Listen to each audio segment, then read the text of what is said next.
machines, CT scanners. I looked in the newspaper for an article. I watched the news. Well, it's gonna pick up here with all of the meetings that we're having. That tells you about our news coverage. Yeah. I'm used to it. I don't even think about it anymore. No, tonight's gonna be a long night though. Yeah, the Chronicle may Yeah, I have think some. so, because we have That'll be this we coming have some Thursday. training that the attorney's gonna do. I did see that. Friday, right? Yeah. 10 And I don't know how long the. I'm sorry, I didn't You're have going time. to do? Friday? Yeah. Huh? I mean, what, I'm not No, I don't think the attorney's gonna take an hour. I'll let you hour know. and a Right, half. and there's one spot I don't know. And then Okay. But I should have jumped in. the transportation utility fee will take some time. Well, I will put together an Is it agenda. FEMA training for yours? That's like Put, he puts an agenda together, I put one together, then we just swap them. I don't know, because I've been sick deprived, and so I don't really, I don't know if I can judge very well. I thought it wasn't bad, but when you got to the end of the test. What's happening in the meeting, and then other things that just come up. And Usually we're I talking about. don't think it wasn't too bad, no. Progress report. Good. Definitely a few things threw around, a couple of questions, like, I've never asked that. Yeah. Can I really answer this? That'd be a good one. And the same answer And would be, once I we was send asking those different out to questions, you, because I noticed it was on a couple of them, but, Yeah. and it You didn't can always even respond respond and to say, hey, I it. want to add to the agenda for Friday. Transportation You know what happened? It did say You kind of collaborate. I had my phone. Oh, that's great. I had my phone. What's on the agenda? You know, I'm trying to. He knows the street projects like the back. Questions or the kind of. Yeah, we can have him. And everything, like flipping back to it. They look like numbers on the list, which is. I'm sure I kind of got an idea where it is. Yeah, I It's think 6 it o'clock. just wants you to know Just have what a their general idea. expectations are of how we're gonna You handle heard an anything from Stacy? emergency. And if we don't follow their rules, we don't get that. Yeah, we don't get. So the money. Robert's put up here, So doesn't it? Straight to the. it depends on the, I don't the know. disaster, Here, yeah. here. Okay. I'm ready to go. Yeah, yeah. You ready? Most of the expertise does. Okay.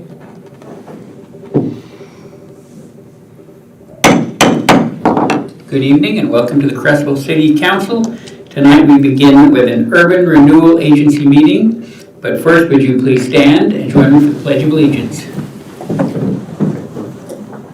I pledge allegiance to the flag of the United States of America and to the republic for which it stands, one nation, under God, indivisible, with liberty and justice for all.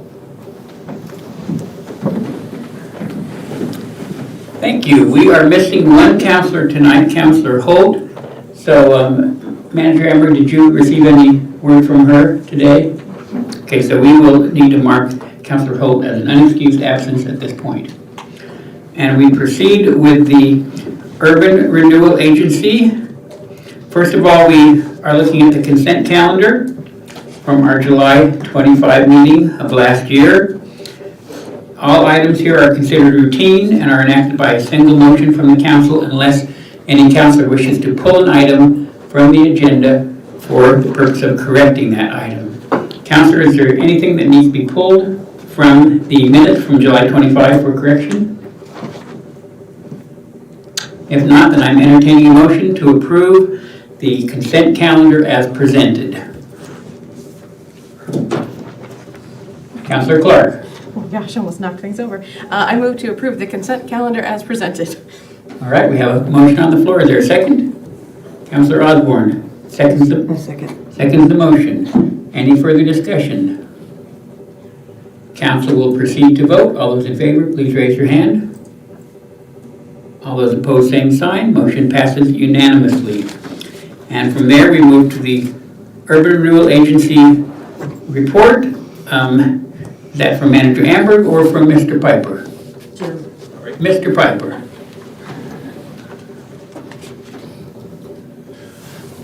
Thank you, Mayor and City Councilors. What you have before you is the annual report that's required by Oregon Revised Statutes 457.460. Annually, we have to present to the governing body the financials of the prior fiscal year, in this case, fiscal year 2021-2022.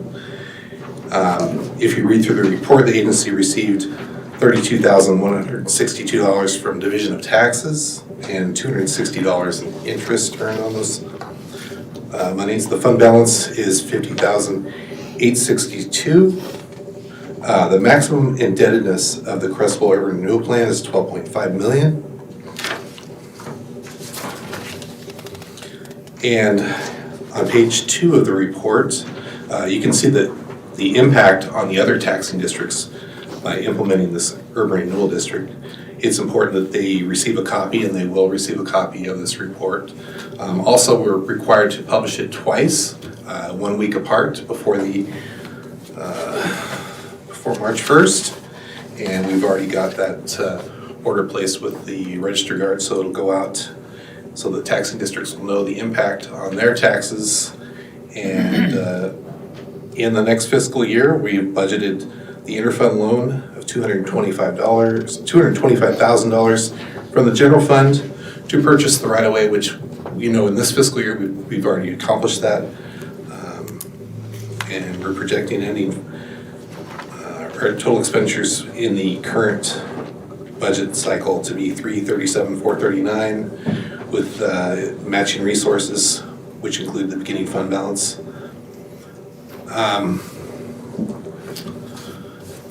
And that's pretty much the extent of it. Pretty light report this year. As we get further along in years, we'll have more to report on capital expenditures and projects that are going on in the urban renewal plan area. Are there any questions? Councilors, any questions for Mr. Piper? I had a question. So it says that there are no debt payments to be made this fiscal year, but since we issued debt this year for $225,000 for the right-of-way, will we begin making debt payments in the coming fiscal year? Correct. Okay. Well, foreshadowing to the next budget, you'll see some debt service. We'll have the property tax revenues to cover that debt service payment, and we'll be on the hook for 10 years. Okay. Any other council questions for Mr. Piper? Now, is there any action required from us tonight on this item, Manager Amber? No, this is just a filing with the, we have to file it with the Urban Renewal Board.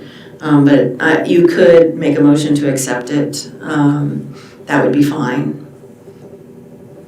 Right. Council, so I'm entertaining a motion to accept the Urban Renewal Agency report. Yes. Mr. Piper, I gotta ask, because I gotta ask, because I just don't know. The $10,000 for materials and services, what was that for? That's for an audit. We're actually going to spend enough money that we'll have to have the auditors take a look at the financials and report on it. If you spend under $150,000 in a fiscal year, you just report to the state in lieu of doing an audit. So this time around, we will have to have some audit services done. There's also some consulting services that will be done for the next report that we do on this. It'll get a little more complicated. We'll want to bring in some consultants to do that. Thank you. Okay, then I'm entertaining a motion to accept the report as presented. Councilor Clark. I move to approve the Urban Renewal Agency report as presented. Thank you. We have a motion on the floor. Is there a second? Second. Second from Councilor Castillo. Thank you, Mr. Piper, by the way. And I need to interrupt all this just for a minute and ask our city recorder to please note that Councilor Holt has now arrived. My apologies. I had the wrong time wrote down. Thank you. Okay, so we have a motion on the floor and a second. Is there any further discussion? Council will proceed to vote. All those in favor, please raise your hand. All those opposed, same sign. Motion passes unanimously. And I believe that does it. Is that correct, Manager Amber, for this portion of the meeting? Meeting is adjourned. We will now take a break and reconvene down to the chairs. What time is? 6 o'clock for work session, 7 o'clock for a regular council meeting. Here I thought I was coming early. I'm so sorry. No, you're fine. We've all done it. We all Good to have. hear, because I'm a job and I just started. That's very easy problem to rectify, right?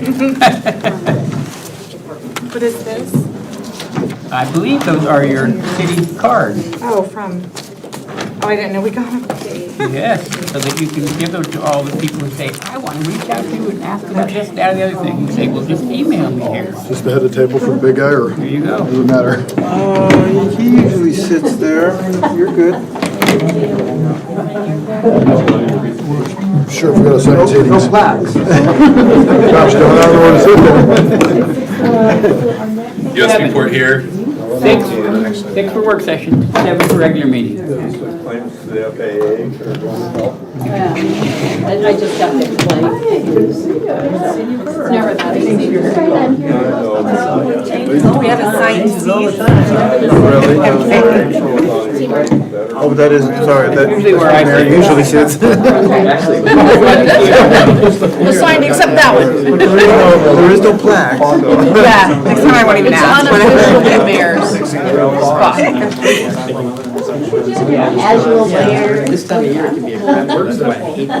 No assigned seats, but I usually sit. That's what I just heard. See the audience and all that stuff. Good evening, Nick. How are you? Good to see you. Last time we got sworn in, she sold a house for us a number of years ago. Yeah, she's pretty busy. She does, yes.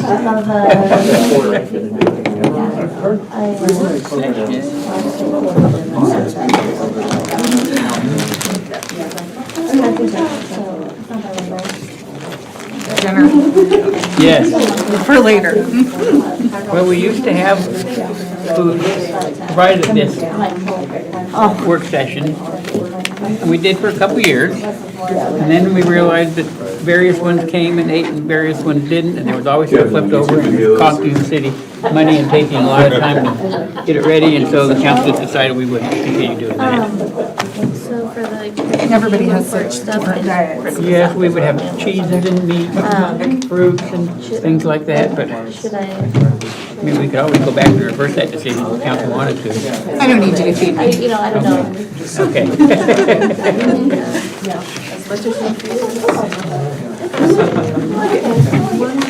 Okay. Well, I want to be a thorough. Start with all of our committee reports. That's right. Okay, we're ready whenever you are. Hi, how are you? Great. So this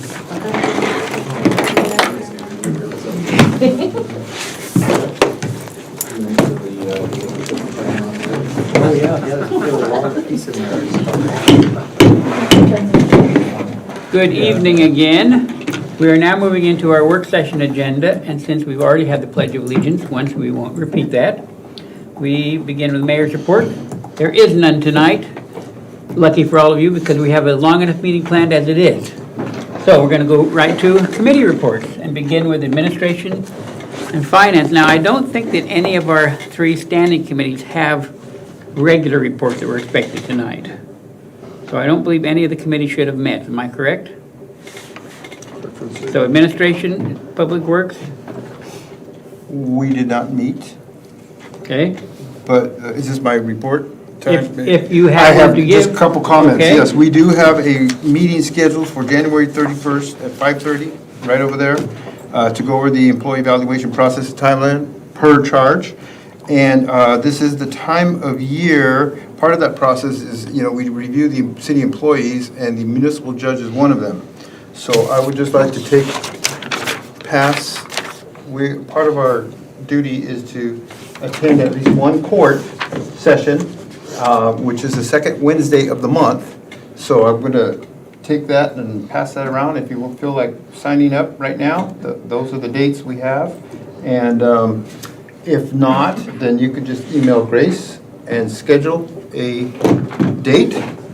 And if you sign up and change your mind, don't email me, because I'm just going to tell you to email Grace. Okay? Okay, That's it. Thank you, Mayor. thank you. Public Safety Committee. We have scheduled our first meeting for March 23rd. All as per our charge, our focus is on the National Night Out, which is August 1st this year. I encourage everybody to jot that down. It's always the first Tuesday in August. This year, that's the 1st of August, and any help Michelle can get setting up our city booth is much appreciated. August, what was it? 1st. Also, all members, pardon me? That is the, National Night Out. Thank you. All members of the committee have been encouraged to consider a ride-along with the cop and to attend Coffee with the Cop monthly, which is the last Saturday of every month. And that's it for us at this time. Okay, Transportation and Public Works Committee. So we have not yet met, but as per our charge, we will have a recommendation for the water rate advisory. So we'll have a recommendation on the water rates for the next year by the February work session. So we have scheduled 2 meetings, so just in case we need to meet twice. So that committee is going to meet on February 8th from 6:30 to 8, again, just right next door, and then February 15th if needed from 6:30 to 8 p.m. Thank you. Okay, Parks and Tree Advisory Board. Hello. Hello, are we getting a report tonight from Riley? Yes. Why don't you come right up here? Or if you want to, you can pull up a chair and just sit with us. Your choice. I don't know. I'll stand behind the podium. Makes me feel special. Okay. Introduce yourself for some of our council members that are new. Yes. Hi. My name is Riley Newman, and I chair the Parks and Tree Advisory Board. I have been a member of the board for many years. I don't know the number, it's starting to add up, but I've been pleased to be a volunteer on this committee for a number of years. I also am the projects manager for the Coast Fork Willamette Watershed Council, which is a local nonprofit that's based here in Creswell, Cottage Grove, sort of a geographic boundary, and I specialize in habitat restoration. So, I am here to give our committee report. I'll keep the less exciting parts brief, but I was reelected as chair, and one of our newer members, Bonnie Samuels, is going to be serving as our secretary. So it's exciting to always get new members involved in some of the leadership positions. We actually took care of a number of charges during our first meeting. One of course, was including the elections. 2 was just refreshing the board with our municipal code with regards to the Parks and Tree Board, as well as the ordinances associated with that. And what is very exciting is that we set a date for our Arbor Day celebration. So that is part of our requirements for Tree City USA, is to acknowledge Arbor Day in some way. And so we will be doing that on April 29th. We will be holding it at Harry Holt Park. For the last number of years, we've held it at different locations. We've had them at Garden Lake Park, at the Cobalt Community Center, and this year we'll be holding it at Harry Holt, which is going to be a really great location. We want to do kind of a bigger and better Arbor Day this year, being that it's kind of our first time to get back together in a number of years. And we've talked about doing a tree giveaway, a tree planting, actually having booths with different interested parties and related partners, live music. Of course, we know in April there's always a chance for rain, so all of our plans will definitely be rain friendly. So that's exciting. If anyone has any questions about that, I'm excited to talk more about that. But we'll be planning that. We'll be talking about Arbor Day every meeting, basically up until the date itself, the event. And so one of our charges that the mayor gave us was additional ways to enhance and promote Creswell's parks and trees. And so some of our new members came up with a great idea of utilizing some of our underused bulletin boards at Garden Lake Park. And we are so fortunate here in Creswell to have one of the world-renowned birders, Noah Stryker. And he is actually assisting and volunteering his expertise in developing some signage about the birds that you will see at Garden Lake Park. And so that's a really nice feature of Creswell's park system, to have sort of our own nature park in addition to our more developed parks. And so that, we're developing a budget around that to see what the cost will be to not only the graphic design, the poster, but we would like to have something that would be actually available on the city's website, so you could actually download and print it, have it on your smartphone. So there's a lot of really great ideas and movement behind that. Additionally, we're really looking forward to potentially working with some local volunteer groups like the Boy Scouts about building some bird boxes and bat houses to include not only in our city parks, but potentially in some of our city properties like the public works buildings and things that we might not think could be bird habitat, but sort of simulating trees in some ways that we may not have here within the city limits. But being a small town, we're right along the border of nature, so we can provide a lot of habitat. And then lastly, on ways of enhancing and promoting our Creswell parks is we're looking at including a pollinator garden at the Garden Lake Park. A site that has been considered is in the gravel driveway. There's a flagpole and it's a loop at that park. Sort of some underused space there. Could use some native landscaping, focusing on flowering shrubs and wildflowers that not only benefit our pollinators, but will look nice as well. So that's what we've been working on.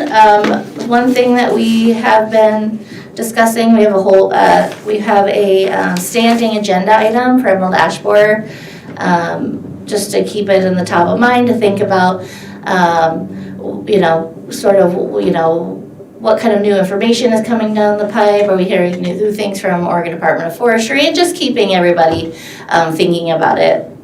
As you know, there's not much we can do in this moment that we haven't already started moving forward on. And then we talked about all our park updates. That's something that we get to kind of talk about every meeting, is just get an update what's happening in every park. And so excited about hearing that the pump track, the bike track at Grasslands, is holding up to our winter weather, and kids are still out using it. And having the new dock installed back at Garden Lake Park after one had fallen a bit apart. So yeah, I mean that's kind of the rundown of what we talked about. A lot of really fun things and exciting things coming down, and I'd love for you guys to come to Arbor Day. And if you want to build a birdhouse, we're planning those things. So I know we'll invite you guys to come along with us. Any questions? Am I allowed to ask for questions? I don't know. There's Jam. Yes. Updates on the Cobalt equipment and the splash park that Yes, great. So Cliff might be able to elaborate on this, but there was apparently a big shipment of something that might have come in related to the splash park, but hadn't been open, so they weren't sure. Okay. But next year, next summer. Okay. Yeah, not this one. Yes. When is Arbor Day again? That's April 29th, and thank you. It's also from 11 to 1. That's an important detail. And we'll hopefully be having the duck truck there, so we'll be offering hot dogs and water and chips as well. So, Riley, in terms of a charge, you would like you're working on a budget for a Garden Lake Park signage, right? Yes. So, but you're talking about bird boxes and bat houses around Creswell. Yep, so we're working on a budget for that as well. Okay. And then pollinator garden at Garden Lake Park? Yes. Is that a budgeted item as well? It is, yes. And I will then be the Emerald Ash providing Borer that. is kind of ongoing city. Right, yeah. So you're not, would it be appropriate now, I mean, at the next meeting, to give a charge to work on those, or should we wait until a budget comes in? Or give a charge to work on those and bring a budget? I think it would be appropriate to give them a charge to work on those and bring a budget. On those three items? signage at Garden Lake Park, bird boxes and bat houses Yep, around Creswell, you said various locations, and pollinator garden at Garden Lake Park. correct. Okay. Well, so, the mayor gives the charges, and we don't have committees work on projects where there's not a charge. So, I want to get some of your input on whether you think a charge for those 3 items would be a good use of their time. And when a budget comes back, then that would have to be wrapped into our city budget, which would go into effect July 1st. Correct. So there's a little bit of a process here, and Riley and I talked about that before. So I want input from the council as to whether you think these 3 items would make for a good charge, knowing that we would approve a budget when it comes back. So by approving a charge, we're not approving a budget. We're approving, work on this, develop budgets for these 3 ideas, and then when that's ready, bring it back. So input. Norma? I obviously want approve of all of them. I think they're wonderful things that will really add to our parks in our city, improve them. Okay. I would say I'm also very supportive of these charges as well, and as I glance back to the mission of the city of Creswell, I'm reflective on like creating a safe, livable, attractive community with a unique small town atmosphere, and I think that that's a really nice connection to our mission. Okay. Other input? Sounds like a great charge, but sounds like they need the materials and stuff. Can they work on them without the I think what you're doing now is you're looking into what the cost would be to actually do these projects. Correct, right. Because there would be materials involved in doing them, but right now they're gathering that information. Right, and we're looking at, wholesale suppliers, scrap lumber, so there's a lot of ways that we can, be cost effective with these projects, and so we're definitely taking that into account. Okay. That's a question. Yes. Do you have a ballpark of how many locations? And there's a variety, but you're gonna. For the bird boxes or bat houses, yeah, I think we haven't come out to decide on a number yet. I think the budget will really help narrow that down. We don't want to do so many that if all of a sudden we decide we're going to have this be an all volunteer thing and then we have no one show up, sadly that the committee couldn't go out and just build like 20 bird boxes. So we want to start small with this first round and see how it goes, and then potentially this is something that we could ramp up and do on a larger scale. But we're sort of just, like I said, trying to determine what's going to be the cost and labor behind, each box. Should we do it for different species? Should we just do one kind? So there's a lot of these things we're going to just nail down before we make any moves. Is that something we could put on the website and see if there's any volunteers of hobbyists that want to? Oh, sure, yeah, definitely. Once, we get the go-ahead, I know Counselor Osborne was gonna be looking in with the Boy Scouts, or potentially, there's always an Eagle Scout that might need a project, working with the kids at the library. So there's a lot of ways to integrate volunteers, and always looking for more assistance, especially with fun projects like that. It's I think easier to get kids to come out to build a bird box than it might be to go mulch trees down at the park. Not that they're not both valuable.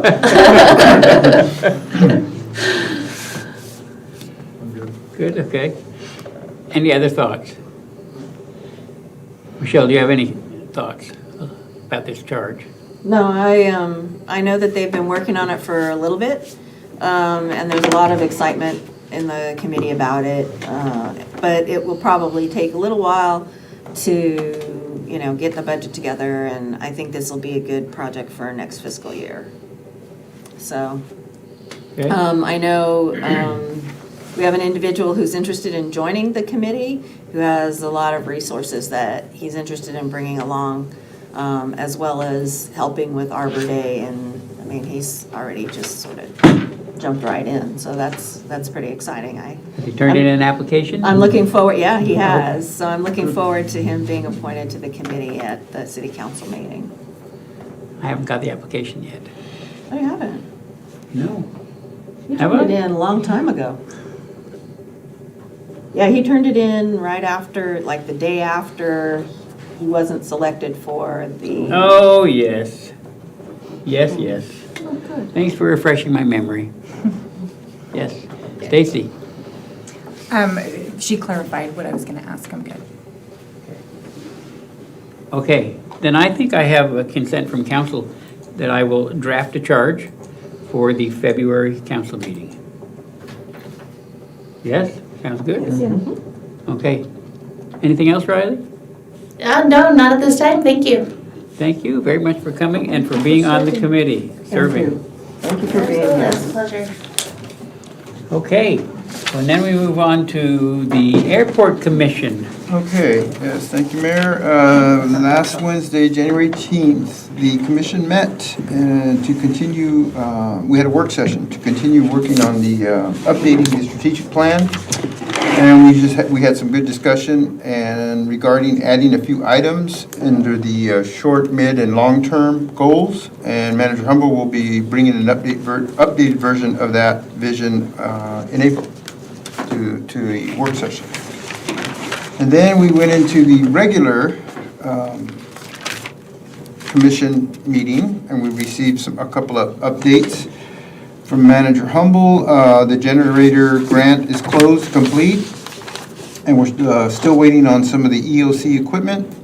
And then there was, I guess, kind of the next project that's coming down the road is the North End Development, which consists of like 2 taxi lanes, and then there's going to be some hangars that will connect to those, and that project will be funded by grant money, with BIL money and core grant money.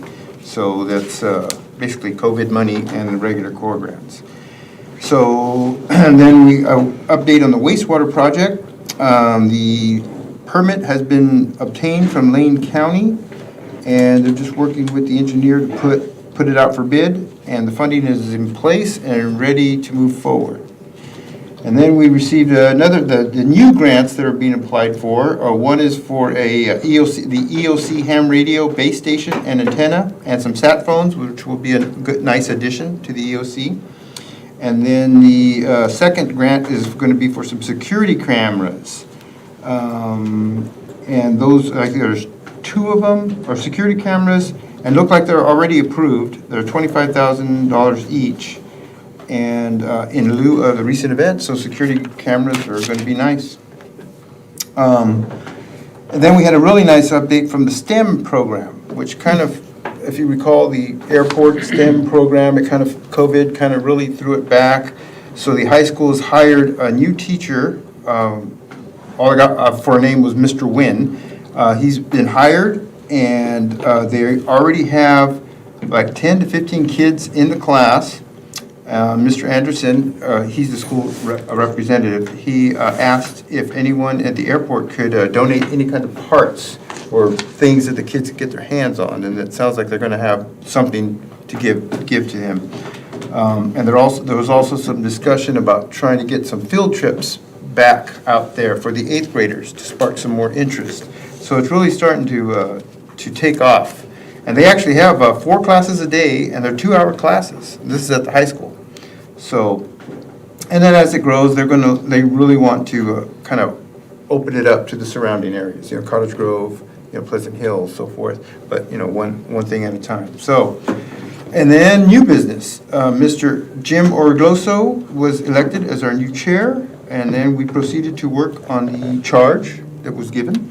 We reviewed the chapter, the commission charter chapter 2.35, and we proceeded to finalize the airport rules and regulations, and this will be brought to the City Council February 27th at the City Council work session, and hoping that the chair, Jim, will also give the annual report, which is in the charter. And I think Manager Humble will work that out with Michelle for the agenda or whatever. And the next quarterly meeting will be April 19th. And that was it. It was a very long meeting. Thank you. Good report. Any questions for Alonzo? Could you revisit the piece about the COVID funding, the COVID money and what that's funding? It's called BIL money. That's an acronym for Bipartisan Infrastructure Law. Right. Yeah, so which is free money, we'll take it. Right. You know, and then it's going to be with core money, which is also grant money.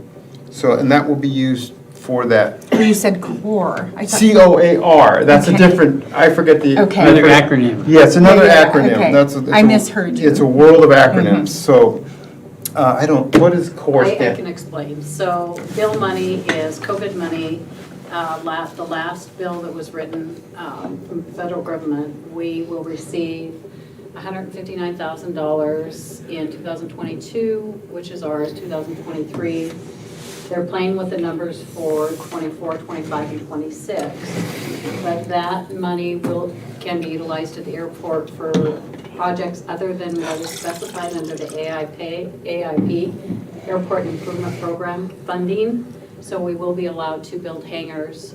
So we're building the taxi lanes, the infrastructure for the hangar build that we're going to be doing. Core grant money is Critical Oregon Airport Revenue Program. And so we are able to apply for grants every year. Each grant is up to actually they changed it this year. It's up to $250,000. There is a 10% match. So we will be able to utilize our core money as our match for our bill money, which is 10%. But our core money, we will have to come up with 10%. And was the bill money designated for aviation or to airports? It is specifically? aviation. Okay. Yes, it's Thank for you. airports, yes. Thank you. Thank you, Manager. Okay, that's all I got, unless there's any other questions. Stacy took mine. Good report, thank you. There's this, making around the circle. All right, so we have LCOG report, that's me. We have our meeting scheduled for Thursday night, 6 o'clock. So next month I'll have a report on LCOG. Lane Act. All right, get excited. It's your first infrastructure update for the year. And since we did not meet in December, I actually have 2 months of Lane Act to report on. And so just a brief overview of what we talked about at the December Lane Act meeting is we met with a representative from the Oregon Transportation Committee or Commission to talk a little bit about how Lane Act can work best with the OTC. And then we also made a recommendation for the leadership for the Lane Act.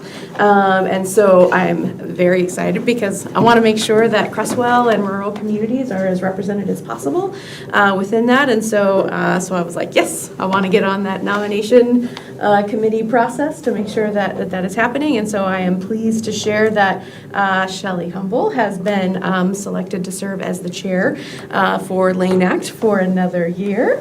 And then Rob Zako from BEST, which is the Better Eugene Springfield Transportation Committee, will be serving as vice chair for the next year. And then we are still talking a little bit about who is the ambassador or who would be a good person to serve as ambassador to kind of like on behalf of Lane Act as well. And so the person who was serving as ambassador was Heather Buck, who was a Lane County Commissioner. But with the Lane County Commissioner elections that happened, there was a shuffling of which Lane County Commissioner serves on which committees. And so Heather Buck transitioned off of Lane Act. And we have a new individual who's coming in. And so wanting to have a little bit of kind of time with the act before we put you in a leadership role or nudge you into a leadership role. So we're holding on that, but I hope that we'll have some recommendations for our February Lane Act meeting. And then the other thing that we started talking a little bit about in December, and I think I alluded to this at our November update, is that they were looking for individuals to serve on a committee to help provide some final comments around the Statewide Transportation Improvement Fund, which is also known as STIF funding. And this was, again, in particular as it relates to rural communities and service of rural communities. And so I raised my hand because, hey, I want to be as present as possible with ODOT to make sure that Creswell is not forgotten. And so I was able to serve on that committee. And essentially, we're going to provide some additional commentary in support of rural STIF funding projects coming up. And so the several projects that we looked at, and one of the things I really appreciated about ODOT and their approach to this is they said, why are we not supporting all of the possible projects that could go forward? And so we decided to really just, again, support as much as possible, especially funding coming to our rural communities. So we looked at a couple of different things. So there was a Coos Bay to Florence connector that we were looking at, so a bus route that we put some commentary around for support of that. A Eugene-Florence connector, so would bring people from Eugene to Florence or Florence to Eugene. A Florence to Yachats connector bus route. And so if you're following the map in your head like I am, that actually connects a lot of our rural communities on the coast, as well as connecting it to the metro area, which would be very exciting. We also looked at the South Lane Metro. So the city of Cottage Grove, so South Lane Wheels has this really great program where it's essentially like Uber and mass transit together, if that makes sense. Our rural communities are so spread apart that it's sometimes really hard, if not completely preventative, to be able to make it to mass transit if you're not able to get to the bus stop and if it's not running on the schedule that you need it to be. And so South Lane Wheels has actually been working to create essentially like Uber and mass transit at the same time, so where we can help get people either to, like, from our far away rural communities to the metro area or to Creswell from their home, or get them to the bus stop, again, whatever is going to make the most sense. And then that way that helps them access, individuals who need it, access care services, right, all that sort of stuff. And so they're looking at ways to expand that program, as well as kind of playing around with like who is funding it and how is it funded and all that sort of stuff. So that was exciting. We also looked at the Diamond Express, and that is, so the Diamond Express essentially connects the city of Oak Ridge or the communities around Oak Ridge into the metro area. We looked at the Rhodey Express, some bus shelter replacements. It's really hard to catch the bus if you don't have a dry place to stand. So that's really helpful. And then we also looked at a proposal around the Lane Transit District vehicle replacement and purchase. So to move more to like biodiesel rates. So we looked at that. So we were supportive of all of those. We'll see what happens. But I hope that we are able to bring more monies into our rural communities. And then the other thing we looked at the January Lane Act meeting is we got proposals around kind of community connector grants. And so we had there was a Lane County, so there's a Florence path, so like connecting within the community, so like walking trails, all that sort of stuff. There was a Elmira path that we looked at, Eugene River Road, Santa Clara pedestrian and bicycle bridge so path that way, which again would increase safety quite a bit, especially because crossing River Road is very dangerous. We looked at the North Delta path. So again, we just looked at presentations about what these all are. A couple of paths in Cottage Grove, so the North Regional Park, Lincoln Middle School path, and the East Regional Trail.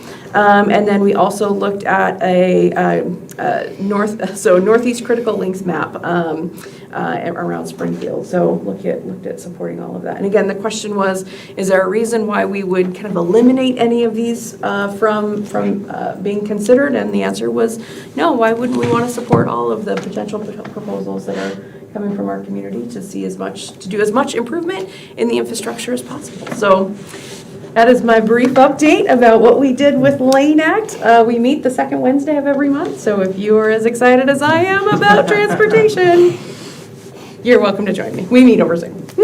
So I could come to your next meeting. Sure. Yeah, absolutely. I will forward you. So your meetings are all Zoom? They're all Zoom. Okay. Mm-hmm. Yeah. And that's actually really helpful. That's what happened last time. I couldn't figure it out. Mm-hmm.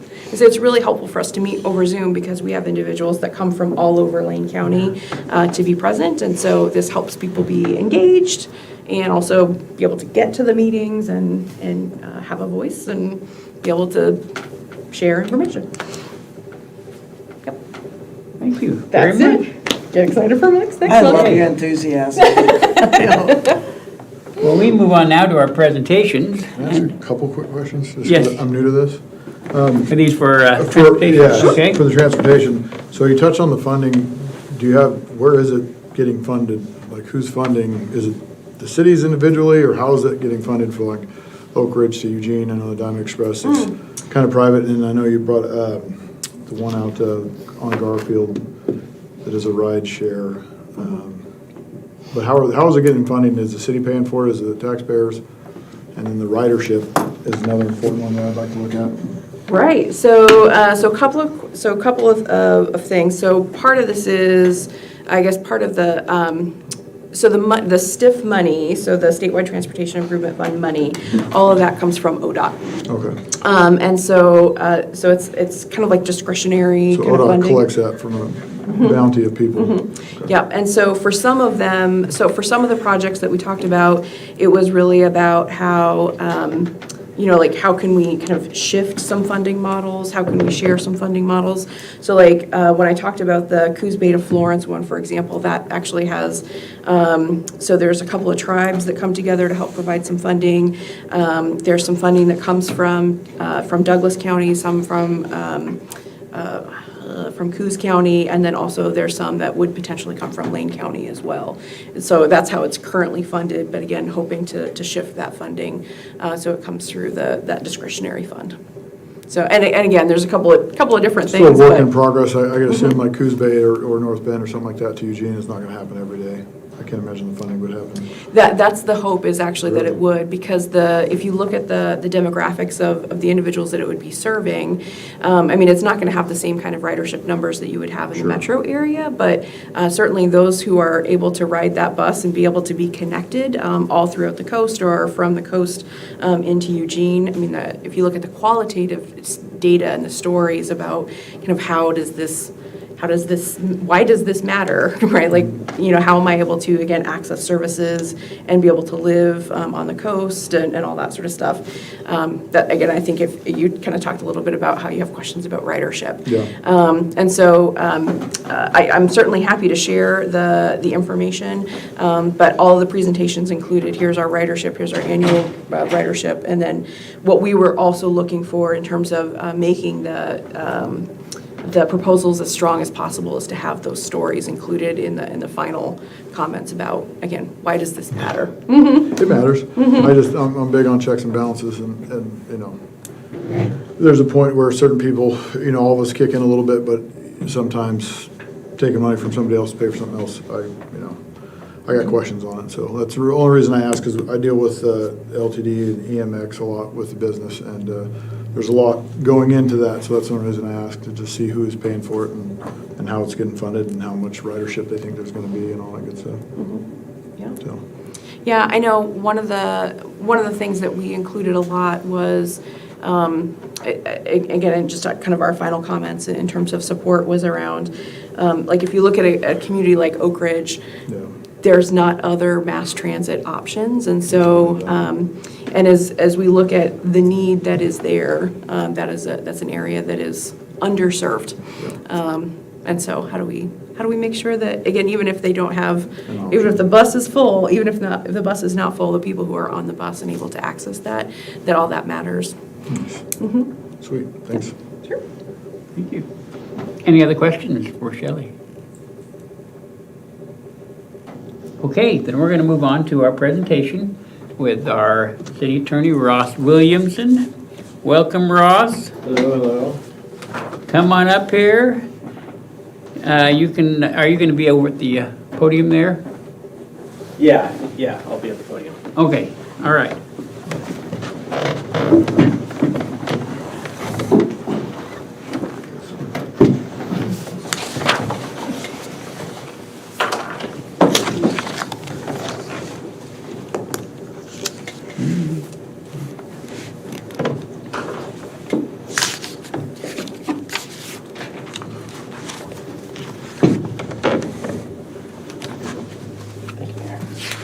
Here we go. All right, so this is my, for those who have seen this before, this is my standard presentation for council basics and beyond. It's got 4 main subjects. And I think, Mayor, I'm going to suggest that maybe we save the ethics for, bring me back and do the ethics, since we're approaching 7 o'clock already. But we can see how it goes. We plan to go till midnight, so. No, No, we don't. Don't do that. All right, well, so you're going to recommend that we hold on the ethics Yeah. and schedule another time. Could we make a note of that? Sure. Okay. Hello, I'm Ross Williamson. I work at the Local Government Law Group. And I look back and I believe that the city of Creswell hired my firm in 2008 to start working with you all. And then I joined the firm in 2009 and started working pretty closely with Creswell probably around 2011 or 2012 or thereabouts. So I've been working with you all for at least 10 years or so, and have a lot of experience in the community. And I am one of 8 attorneys in our firm, and all we do is local government law. So I don't know anything about personal injury or drafting a will or drafting a trust agreement or anything like that. So if my family calls for legal advice, I cannot help because I don't know any of that practical stuff. I just know how to run cities, and I know all about cities, and I can work very closely with you all. My firm represents over 20 cities, so we have a lot of experience, and usually when Michelle gives me a call, it's not the first time I've heard the question. And so we have a lot of resources that we can use, and kind of economies of scale, I guess is a good way to say it. And we also represent a lot of what are called special districts, so fire districts and sewer districts and water districts and things like that all over the state. So I have a lot of experience. I've been doing this for I've been practicing law for over 20 years now, and all of that has been with government. And so that's the niche practice I chose, and I'm liking it. But that just means I have quite a bit of experience on what goes on in city halls. My presentation tonight is an introduction to the issues for you all, and I guess it's not intended to be a lecture, so please ask questions.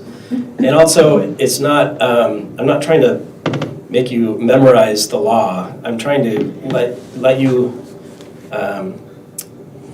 help you identify issues that come up in your daily duties as a city councilor. And so if you see something and you're like, oh gosh, I think Ross said something about that, I better ask a question. That's where I want you to be. I want you to know when there's a red flag being raised and when you should maybe take a step back and say, I should get some clarity on this. Let me talk to Michelle, let me talk to the mayor. Let's see if we need to bring in Ross and get the answer for me. And so that's the general purpose of this presentation. And so I will start by talking about your roles as a city councilor, as a mayor, and as a council, as a body.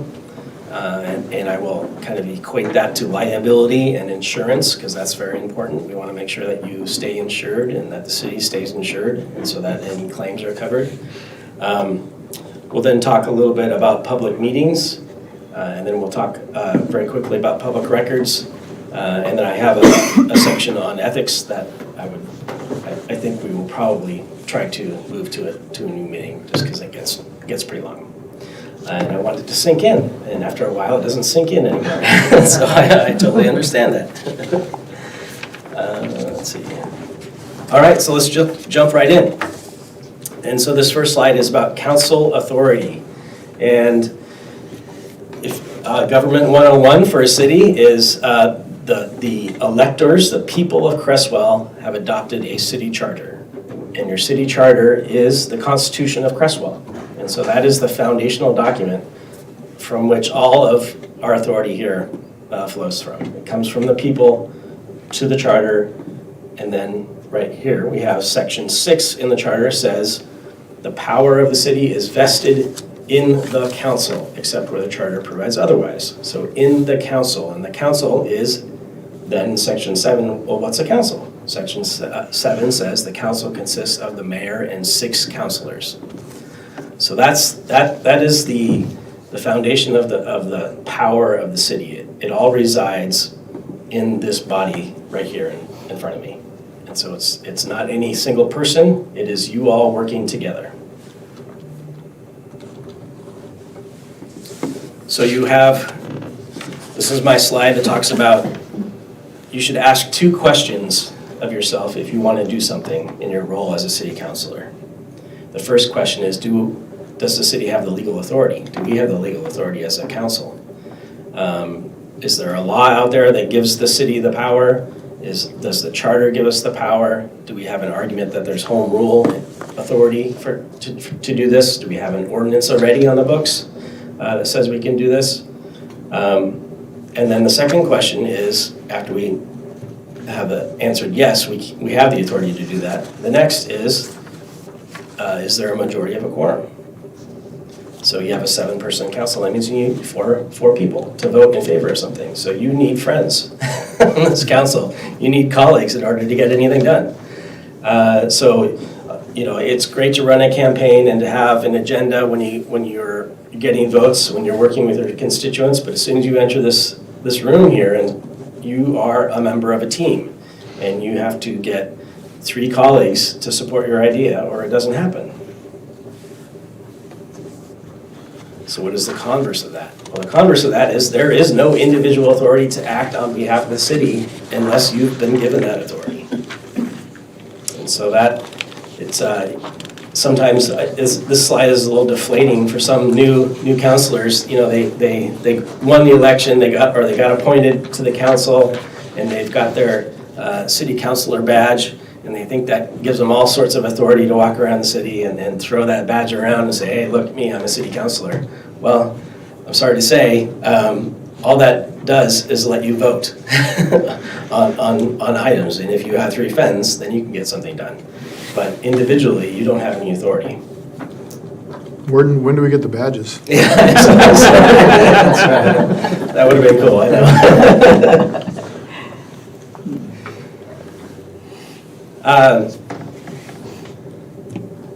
So your charter is pretty specific in terms of where the authority is vested in terms of terminology. So your city charter uses the word council to describe where all of this authority rests, and it uses the word councilor very rarely. It allows a councilor to vote on things, but it doesn't give a councilor power otherwise. There are some specific provisions where your city charter does give the mayor some authority, and so the mayor thinks he's got a bigger badge, so he walks around town with his bigger badge and he thinks he's the mayor, he's all hot. But then when we actually look at the specifics of what the mayor's authority are, they're actually pretty limited too. So he gets to preside over the meetings. Oh boy, the charter's given him the authority to come to a lot of meetings. That's great power. He gets to make committee appointments. He gets to sign ordinances and things that you all pass. So that's a great authority. He gets to put his signature on a lot of stuff. And then Section 8 also says that he is the political head of the city government. Well, that's kind of like being the queen. That's not a lot of authority. He gets to wave the hand in the parade. He gets to wear the hat of mayor. But that's really no specific authority. Otherwise, the authority rests in the council, in all 7 of you together. So I've got some sub-bullets there. What does that mean? So when you are out campaigning, when you're running for election, or when you're seeking election, or maybe fundraising for a future election, you're electioneering. That's you acting in your individual capacity. You're an individual political being, and you're allowed to do that. You're allowed to campaign. But as soon as you stop campaigning, as soon as you get into this room, you are now governing, and you govern as a body of 7. So you govern as a member of 7, not as an individual. The third bullet there, confidentiality, is something to pick up on. My client, as the city attorney, my client is the city, the entity. So I work very closely with Michelle, and I work very closely with staff, but they're not my client. The city is my client. And so Michelle and I share an interest. She works for the city, and I represent the city. And so we work together to move the city's interests forward. But I actually don't represent Michelle individually, just like I don't represent any of you individually. And so if I share a confidential memo, or if we're in executive session and we're talking about some litigation or something like that, I'm sharing with that information with you because we both work for the city and represent the city. That confidential advice doesn't belong to you. It belongs to the city. And so you individually don't have the authority to share that. You would have to get the consent of your fellow colleagues on the council in order to release that information. So that's just one little example of where you actually don't have a whole bunch of individual authority.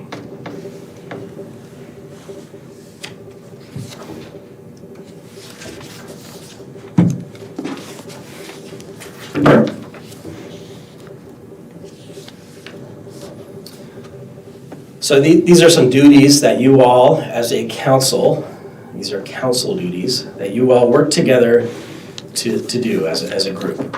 I think the first goal, the first bullet is the most important. You as a group, especially now that we're in January, we have a new council and we have a new group here. This is your opportunity to set goals for the city moving forward. So you are one member of this team that then establishes the goals for all of the city. What are we going to send our staff to do? We have limited resources. What do we want to use those limited resources for? You're one vote of the 7 that gets to decide those important decisions. And then you get to make policy in terms of this goal is going to develop, and we're going to gather information and seek input, and then we're going to make a policy decision based upon that. And so that's the most important thing that I think a council gets to do. I think it's also your obligation to seek public participation and also to seek transparency. And so we meet in a public setting, and we have technology that allows people to view what we're doing, even if they're not in the room. I think that's important for you all to support. And so if you are out on the street and you see someone who's got great ideas, hey, why don't you come to the council meeting? Come in and tell that to my colleagues. And so you encourage that public participation. And I have a little parenthetical that says, but there are some limits there. And I know the mayor has heard this many times when I've talked to him about this, and I've trained the council on this before. Public participation is not a public conversation, and I think that's important. So there are certain moments of your meetings where you invite that public participation. If there's a hearing or there's a public comment period, absolutely, let's bring that public in. Let's bring them up to this lectern and speak to the council. Let's absolutely do that. But once that is done, then it's our turn. Then it's the council's turn to get the work done. And they can watch. Yeah, absolutely. Let's invite them to the audience and have them watch. But then it's our turn to do our work. And it's not going to be a back and forth conversation. Because then the meeting's going to take even longer. If we did that, that would just be, that's not a great way to run a meeting. We will talk, yes, absolutely. I was going to say that we can request that we if somebody's talking about something we do want to talk about, we can request to put that on the agenda, can't we, for another meeting or? Yeah, you have council rules that, and an agenda forming process. Yeah, absolutely. Okay. Yeah. Yep. Because I think what people have to say is important. Terribly. Absolutely. Yep. Another very important role of this city council, this body of 7, is your relationship with the CEO of the city, your city manager, Michelle. And so we have a slide coming up next that talks even more detail. But you have, technically, you have 1 employee and 2 other appointees. So your 1 employee is your city manager. You also appoint your judge and you appoint the city attorney. And so you supervise those two appointees, but your city manager is your 1 employee. And then she is responsible for everyone else. But, I mean, you're all volunteers and you're not getting paid very much for this job, I know, but you have to be a supervisor. So you are a supervisor of your CEO. And so that's really important. And so you have an annual review process that is very important. She should know what your feelings are, and she should be able to report back to you on those. So that's a very important process in terms of employee relations. I also think you have an important role in oversight, which leads to some risk mitigation and risk management. And what I mean by that is you have an important role to read your packets and be up on the financials, understand the budget, because you are overseeing this whole process. And so you have an important role there to say, I have a question about that. Let me ask you a question about the finances. Let me ask you a question about the budget. Because I have an important job here. It's my job to oversee all of this. And if you want me to vote in favor of it, I need to understand it. And so take the time to do that important job. I think you also have, as a council, you have a lot of partners. You have a fire district right next door, who's a very important partner for life safety and fire management in the city. You have a sheriff department that patrols your city. And so the county is a very important partner. ODOT, we've already talked about ODOT. ODOT is an extremely important partner for the city. There's a highway running through your city. And so you have, as a council, you have a very important role in managing those intergovernmental relations and working with your staff on managing those relations. And so I think it's great that you have all these liaison positions. You work at LCOG and you work with other groups to get the feelers out so that Creswell understands what's going on, not only citywide, but countywide and statewide.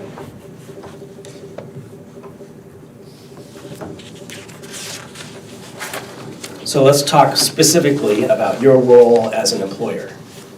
And this comes right out of your charter. So Charter Section 33 says that you have a city manager and that this office is appointed by the mayor with the consent of the council. So that establishes, the charter establishes Michelle's position. So she is a charter level employee. But it also says in that same section, the manager shall appoint, supervise, and remove city employees. So on the one hand, it says, yes, you get to hire and appoint your city manager, but in the very same section, it also says that that's it, council. You don't get to, you get 1 employee and that's it.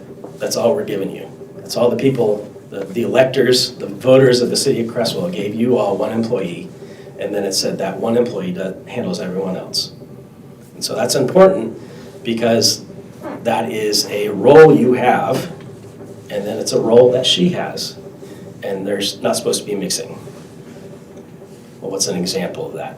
Well, that means that you shouldn't be going down to Public Works and telling Cliff how to do his job. You're not Cliff's supervisor. Cliff already has a supervisor. He doesn't need more.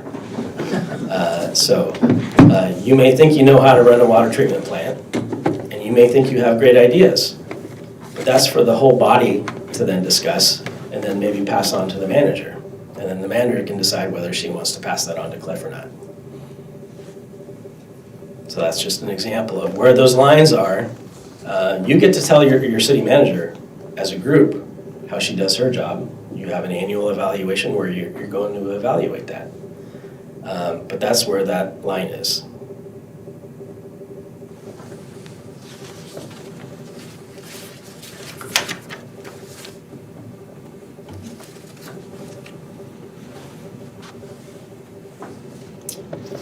So this is dovetailing on what we've just been talking about. Your authority is limited by the charter because you only have one employee, and the charter specifically says she has all the other employees. But it's a really important role. I don't want to minimize, just because you only have one employee doesn't mean it's very important. She's the CEO. She's a very important employee. And so you all have a very important job in supervising her work and supervising her duties and making sure she's going in the direction that you want to go. And so you need to be clear with that as a body. As much as a 7-headed boss can be clear, you all need to be clear with your one employee on what direction you want the city to go. I will say that in the last bullet, it's common practice, and it's common practice here in Creswell for the mayor to act as the point person for that role, because there are some things that a 7-person boss just can't handle on an emergency basis. So when you have that employee supervisor role, sometimes there's a vacation, there's an emergency, there's a family emergency, there's a sickness, there's an illness, something comes up that needs immediate attention. She needs somewhere to go, and that somewhere is the mayor. And then if we need to make a decision, then as soon as possible, we will get the whole body together to make a decision.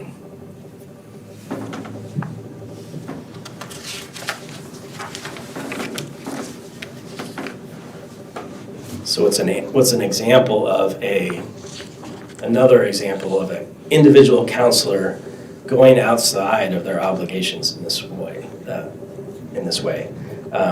An example that I often use, and it's a real life example. It's been a while now, but a large city up north had a city councilor who was very experienced in firefighting.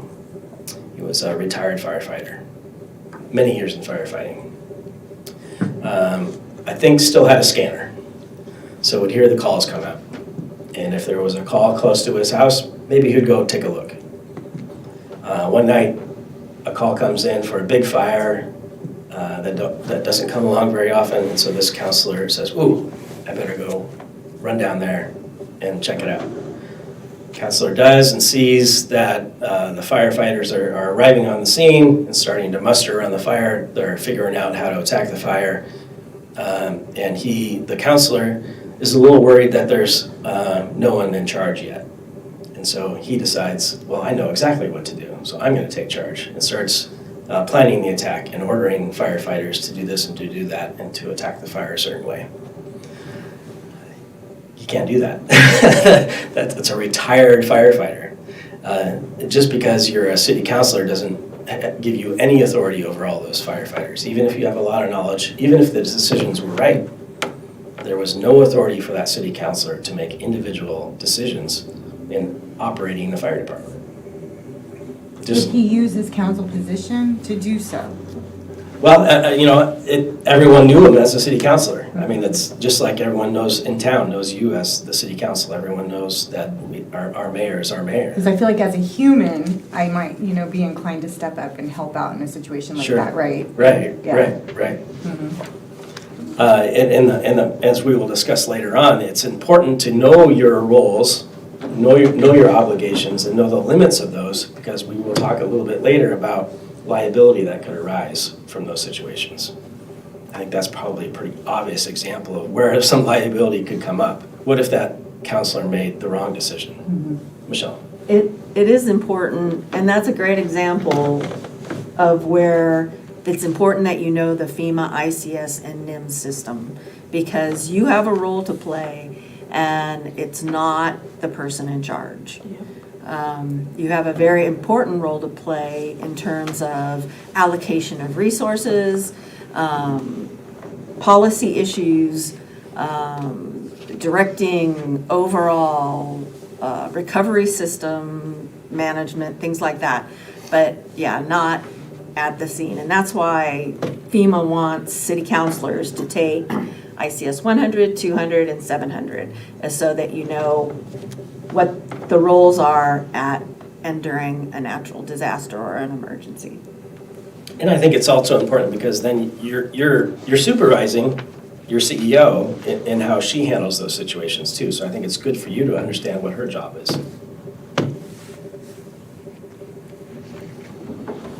So this is where we transition a little bit from talking about council duties, council authority, to talking about councilor roles. So this is individual roles.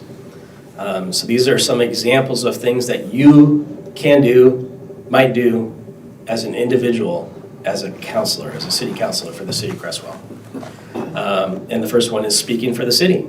There are certainly times where you are out in public on a committee talking as a city councilor for the city of Creswell. Well, you need to make sure that you are wearing the right hat at the time, and this is my hat slide. Are you wearing your city councilor hat? Are you wearing your city councilor with delegated authority hat? Are you wearing your individual hat? That's very important for you to know. And it's also really important for your audience to know. If your audience is confused about what hat you're wearing, then there are problems. So let's talk about the first, speaking for the city. When is it okay for you to speak for the city? When you have been delegated that authority. So right now, when you're a liaison on a committee, a lot of times you are just there to exchange information, to take it in and report back, get a consensus, and then take information back. You're kind of the messenger back and forth between these two bodies. And that's the extent of your authority. You can't go to that other committee, you can't go to the LCOG meeting and say, City of Creswell would be pleased to donate $1 million to this endeavor. Well, no, there was no, this body didn't make that delegation to the mayor to say that. That was outside of his authority. There are some times where you can have an assumed delegation, and I say a clear delegation versus assumed delegation. And this gets back to my, I started my practice as a litigator for the city of Eugene. And so I spent time litigating cases, and when you're in court and you're presenting evidence to a judge, if it's not written, then it generally doesn't exist. So evidence is written down. Evidence is a piece of paper. Evidence is an email. And so if you have a clear delegation, if this body made a delegation to the mayor to go to LCOG and offer $1 million for some project, then there would be a motion, and there would be a second, and there would be in the minutes. And so that is a clear delegation that this body said, okay, spend that $1 million. An assumed delegation might be, well, we have an adopted budget, and our adopted budget says that we're going to spend X dollars for county-wide projects, say. Well, who has that authority then to then say, this is the money that we have for a project? You all get to make that decision. Right now, there's maybe an assumed delegation for the mayor to say, yeah, we have some money that might be available. So that's the extent of my authority based upon that budget document. It's not a specific project, it's not a specific delegation. No one told me to go say it, but my fellow councilors adopted that budget, and there's a line item that says countywide projects, X dollars. So I can say, yeah, we as a body made a policy choice to designate X dollars for a particular line item, and I'm going to tell you that. I think as a litigator, there's nothing wrong with going forward with an assumed delegation. An assumed delegation is a real delegation, but the problem is the evidence. So if I'm an individual counselor making a statement, I want the power of my colleagues behind it, and I want that in writing, just because that's the way I operate. And so if it's not in the minutes, if it wasn't a motion, if it wasn't in writing, then I would be less inclined to stick my neck out. Yes? So in that line, I think of Alonzo, who's the delegate liaison to the Airport Commission, Shelley, LCOG, Norma Parks. That's that role of communicating back and forth. But in none of their roles, or me with LCOG, can we commit the city to doing something, whether it's putting up birdhouses or fixing a road or doing something at the airport, unless the council has made a decision to do that. Otherwise, their role is communication back and forth. That's primarily. Is that a good example of that? Exactly, yep. So the delegation at this point is to report back. You have the authority to go attend a meeting and report back. Yeah. That's the extent of the delegation.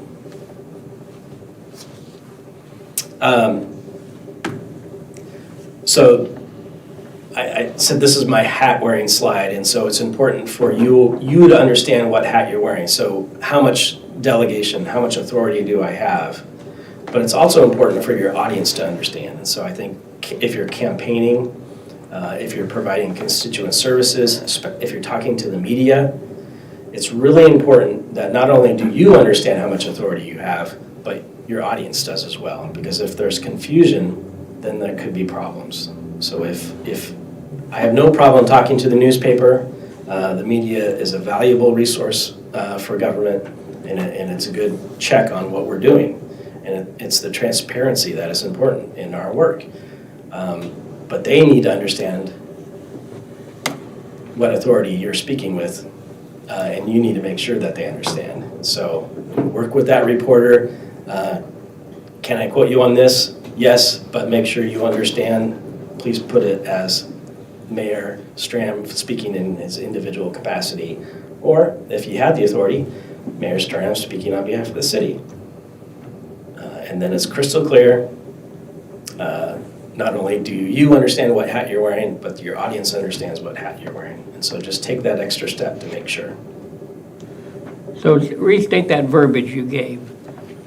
Mayor Stram speaking as versus, so Councilor Holt, Councilor Clark speaking as versus. In your individual capacity versus on behalf of the city. So you could speak and say, Mayor Holt speaking as, in my individual capacity, here's what I think about such and such. Here's what I'm hoping we might do. Yes. As opposed to speaking as a counselor, here's the decision the council made. Right. Except I think your governing rules make it where you can't use your title if you're speaking in an individual capacity. So you couldn't say, I'm Mayor Stram speaking as an individual. You say, I'm Dave Stram speaking as an individual. I think that's in your council rules. It's not a law, but I think it's in your council. And I get that, but I also understand that everyone knows who your mayor is. It's really hard to say, well, I'm not your mayor right now. Well, yeah, you are. I know who you are. I know I voted for you. So that it's really hard to take off that badge. So it's just important to make sure you are speaking clearly. It's probably no surprise, but I get called in every once in a while to read a letter to the editor and say, did someone cross the line? And in my review of a letter to the editor, the difference can be 2 or 3 simple words that makes it good or bad. Is that counselor, is that mayor speaking outside of their authority? And they can check that by being very clear that I'm not speaking on behalf of the city here. This is my opinion.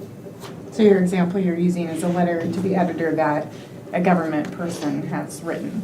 Right, yeah, that one of you. As a citizen, presumably. Yeah, sure. Sure, okay. Or not. I mean, sometimes sometimes the mayor can be delegated the authority. Hey, why don't you get the word out on this? Okay.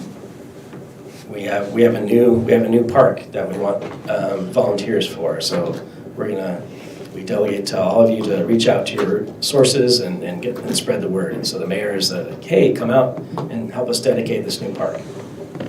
He's speaking on behalf of the city. But if he has an opinion about water rates, and that's not a council position, the mayor is saying, I think we should raise water rates by 500% because we want the cleanest water ever, and that's my personal opinion.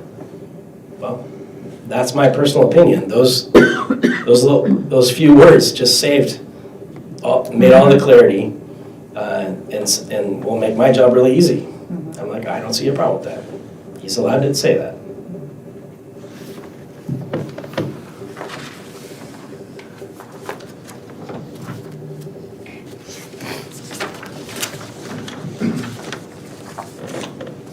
So why does all this matter? This is my slide where this is my stay in your lane slide. And I now go like this now. When I talk to groups, I say, stay in your lane. If you stay in your lane, then the city has the duty to defend and indemnify you for actions that you have taken in your duties as city councilor. So if you do something wrong, but you were within your authority, you have insurance. City county insurance is the city's insurance carrier. You pay an annual premium, a privilege for that insurance. But if you get in trouble, if you cause harm, if someone gets injured for something that you did, but you did it as a city councilor in your role, if you were in your lane when that happened, the insurance company will hire you a lawyer. And if there is a damages judgment, the insurance company and the city will pay that judgment. That's exactly where you want to be.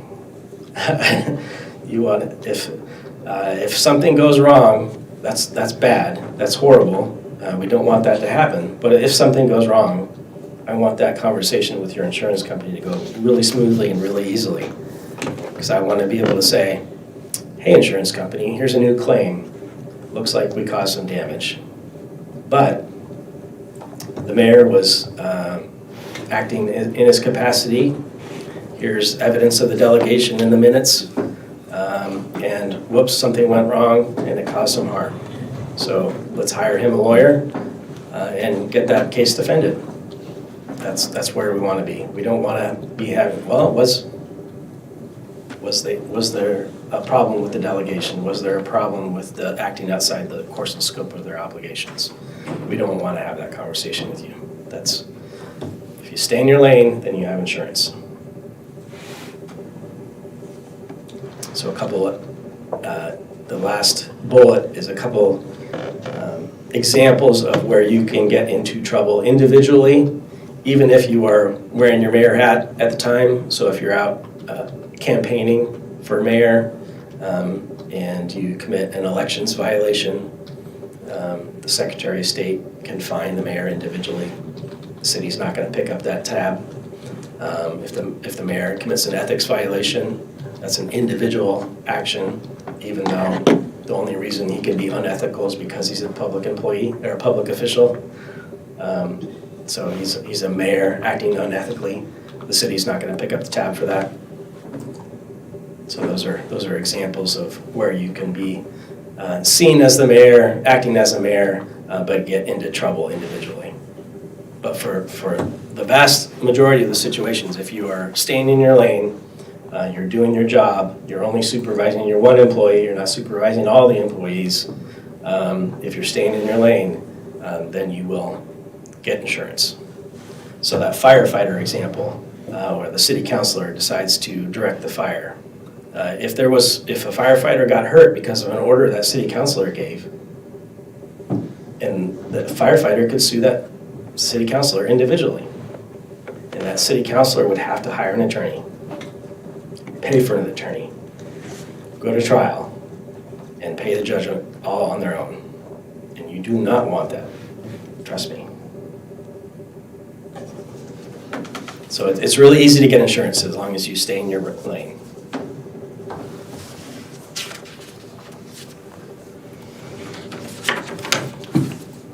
Questions on that? I think we're good. All right. Public meetings.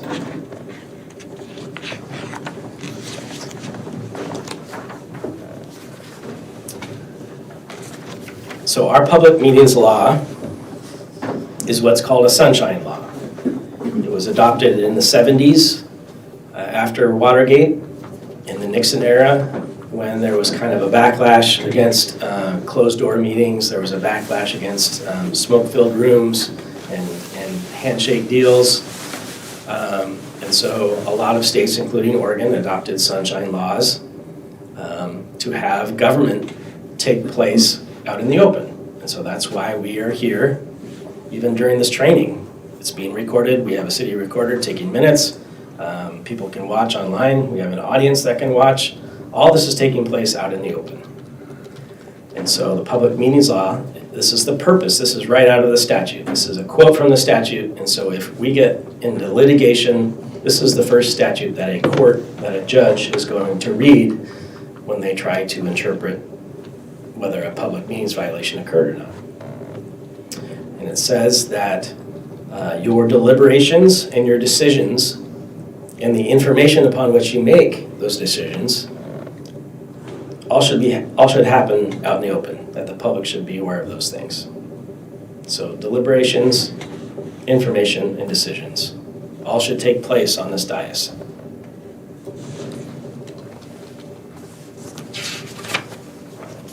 And so the corollary of that is, this is also a quote from the statute, a quorum of a governing body, so that means a governing body is another name for the city council, may not meet in private for the purpose of deciding on or deliberating towards a decision on any matter except as otherwise provided. So that means you all, 4 of you, a quorum, cannot meet in private in order to decide or deliberate. And remember, deliberate includes information gathering as well. So you can't deliberate or decide on a matter in private. And so what does that mean? Well, we have some cases out of our dear old Lane County that help explain what it means to meet in private. Back in 2011, a court handed down a ruling that said at least a quorum of the governing body, at this time it was the 5-member county commissioners, so quorum is 3. So the court found at least 3 of the county commission made a decision or deliberated towards a decision in a setting that was private and not open to the public. So they had exchanged emails, they had private conversations amongst each other, they met at a bar across the street, all towards deciding on whether to adopt a supplemental budget or not. And so 3 of them, not all at the same time, and maybe not all in person because email is not, of course, is not in person. But at least 3 of them were exchanging information about this subject.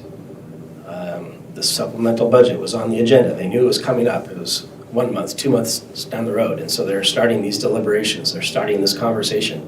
What do you feel about that? How do you feel about that? How are you going to vote? How are you going to vote?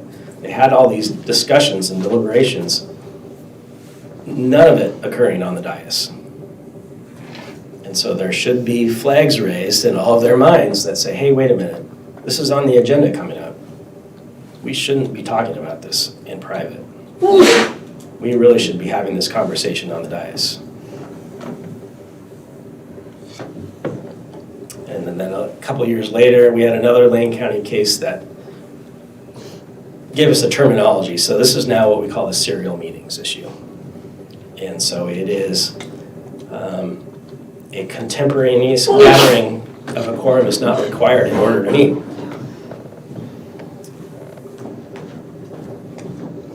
Public meetings law gives me hay fever as well, so I totally get it.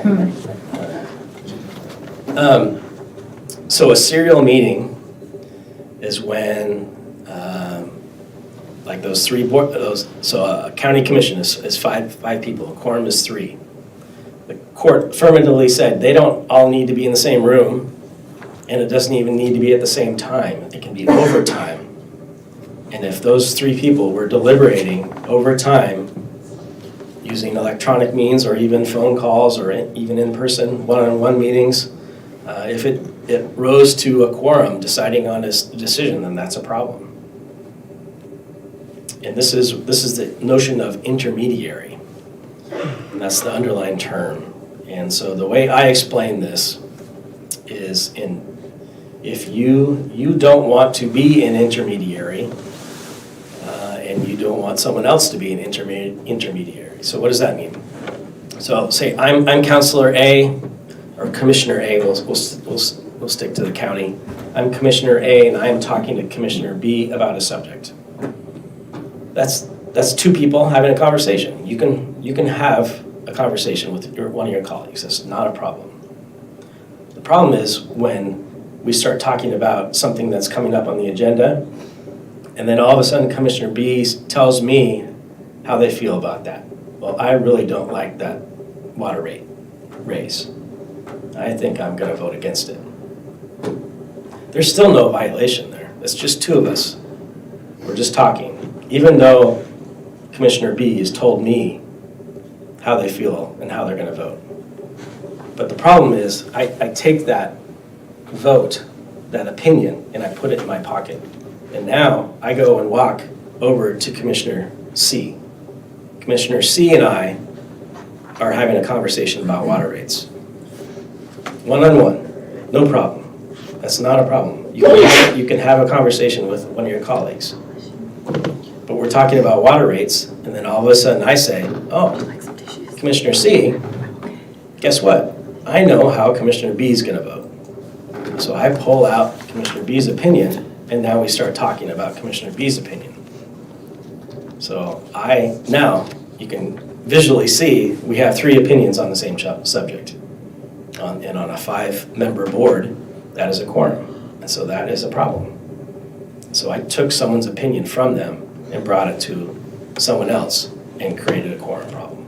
But if you discussed individually with the two individual people and did not share information with them about what the other person said, it would not, right? That would still be a legal conversation. Right, Mm-hmm. right. But it's pretty, you get into a lot of gray areas, and it's pretty easy to cross over the line. Because remember, it's not only deciding, so he didn't have to, Commissioner B didn't need to tell me what they were going to vote. But if we started deliberating, having that, exchanging ideas, deliberating on the issue, and then I go over to Commissioner C and we start deliberating on the idea. That could even be a problem. So the difference between deliberating and having a discussion, especially when something's on the future agenda, it's a pretty fine line.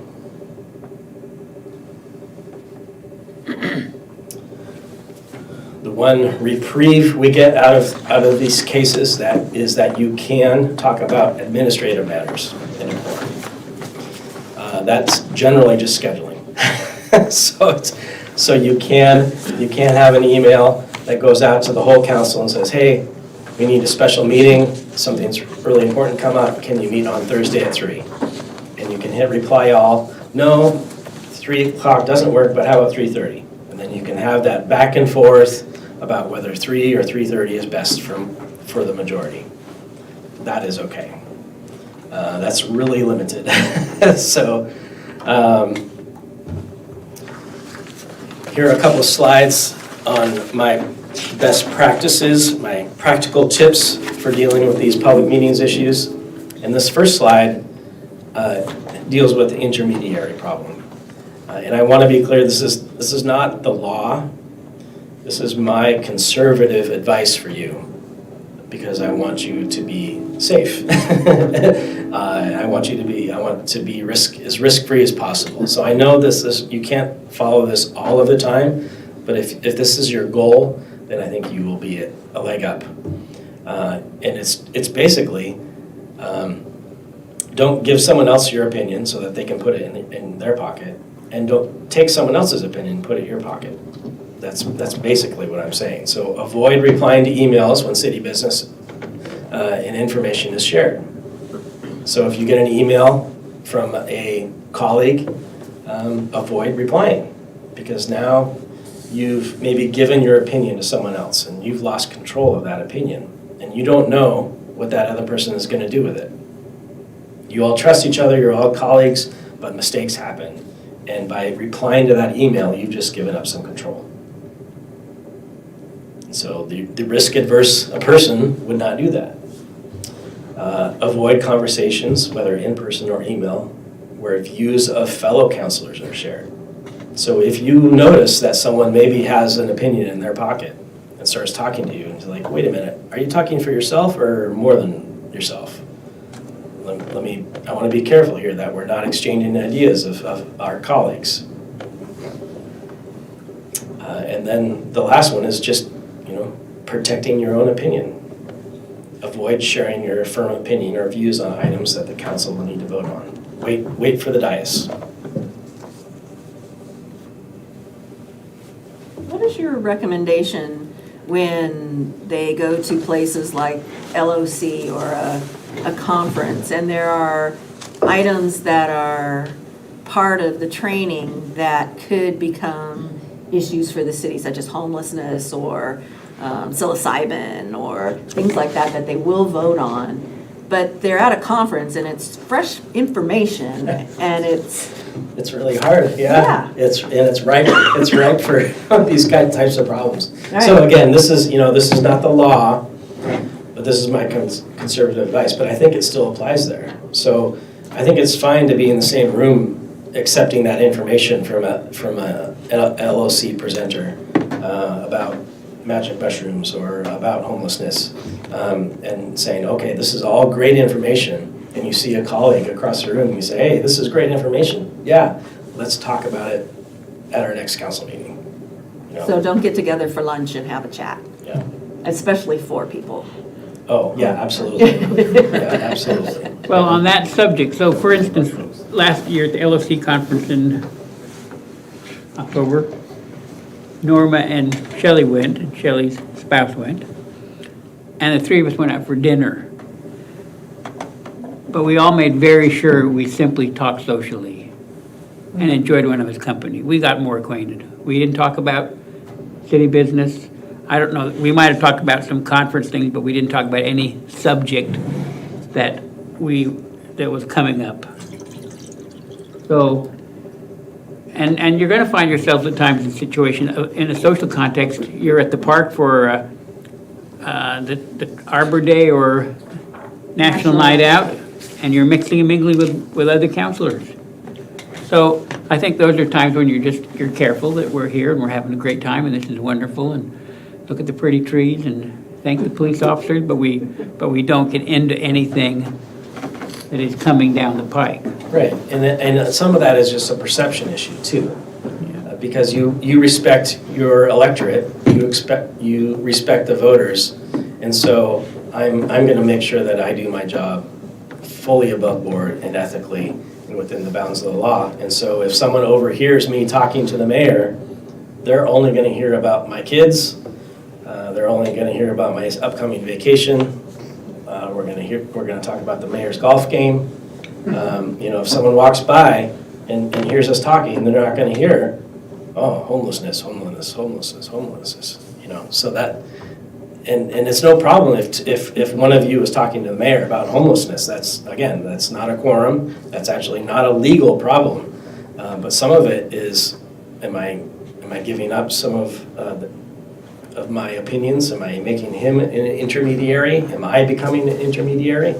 I don't want to worry about it. And I don't want that perception either, that, oh, the mayor likes to have those one-on-ones, and I know the mayor has one-on-ones with everyone, and so by the end of the day, the mayor has talked to all 7 of them. Well, no, about his golf game, yeah, but that's it. And nobody wants to know about my golf game. No, it's a sad state, that's for sure.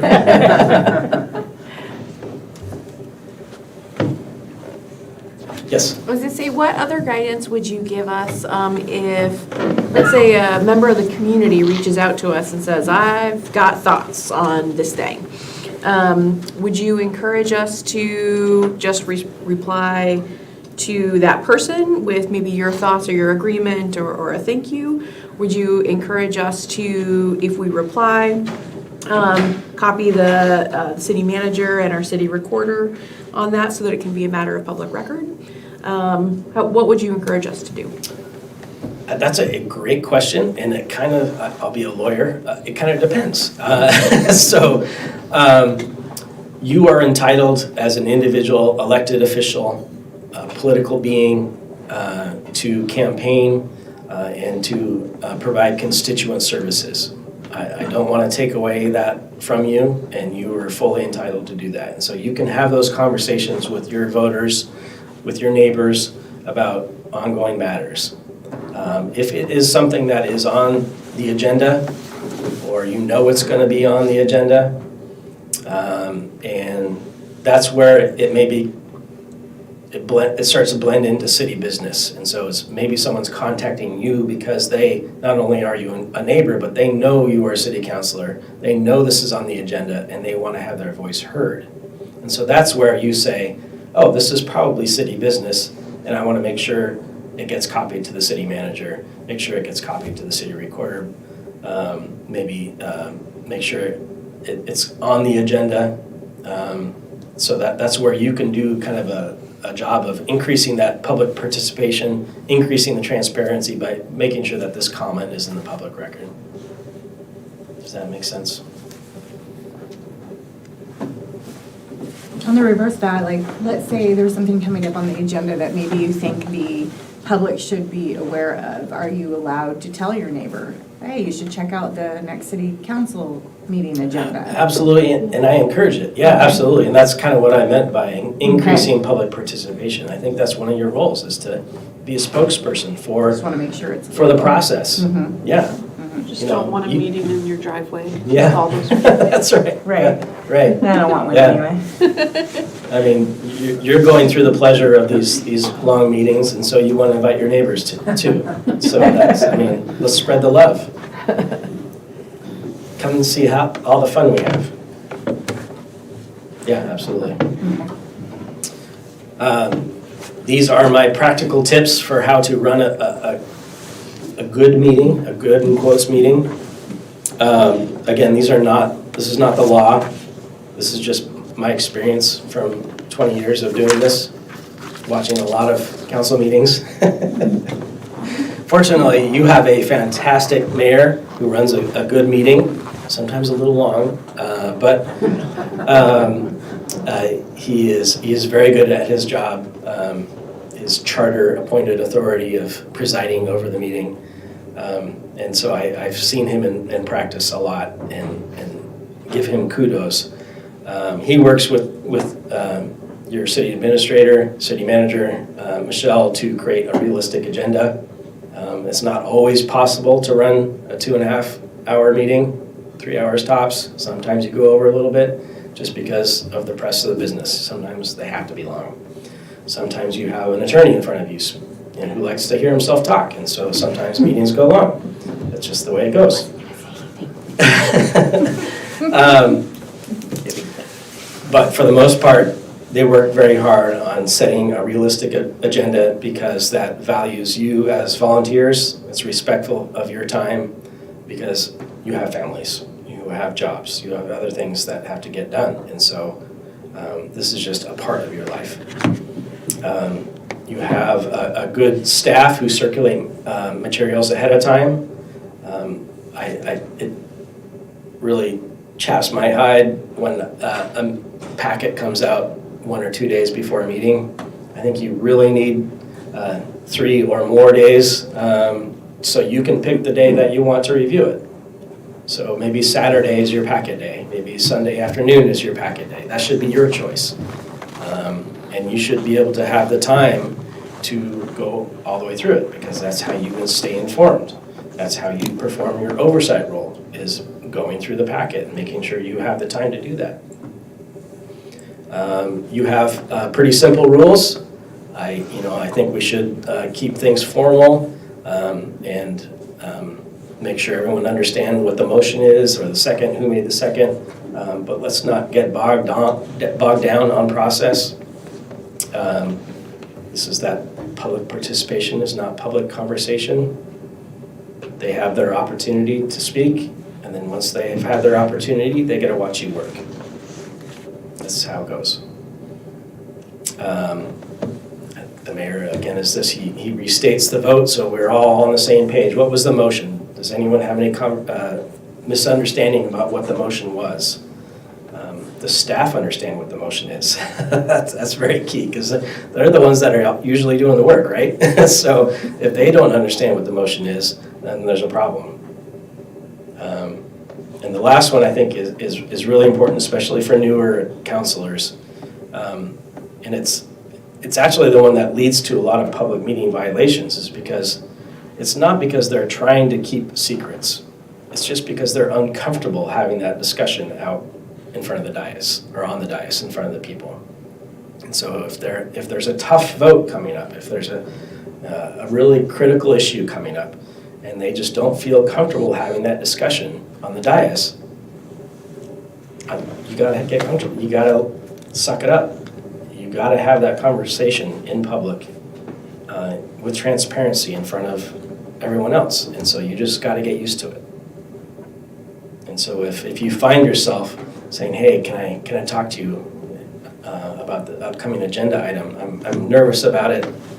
Stop yourself and say, oh, Ross mentioned something about that. There's the red flag.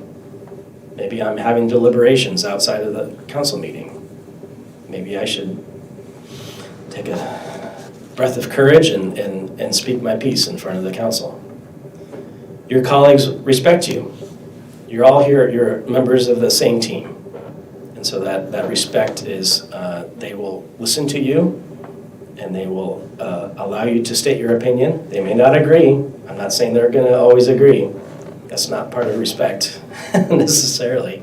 But they will respect you enough to let you have your time, consider your opinion, and then decide whether they agree or not. And that's the conversation you have in public.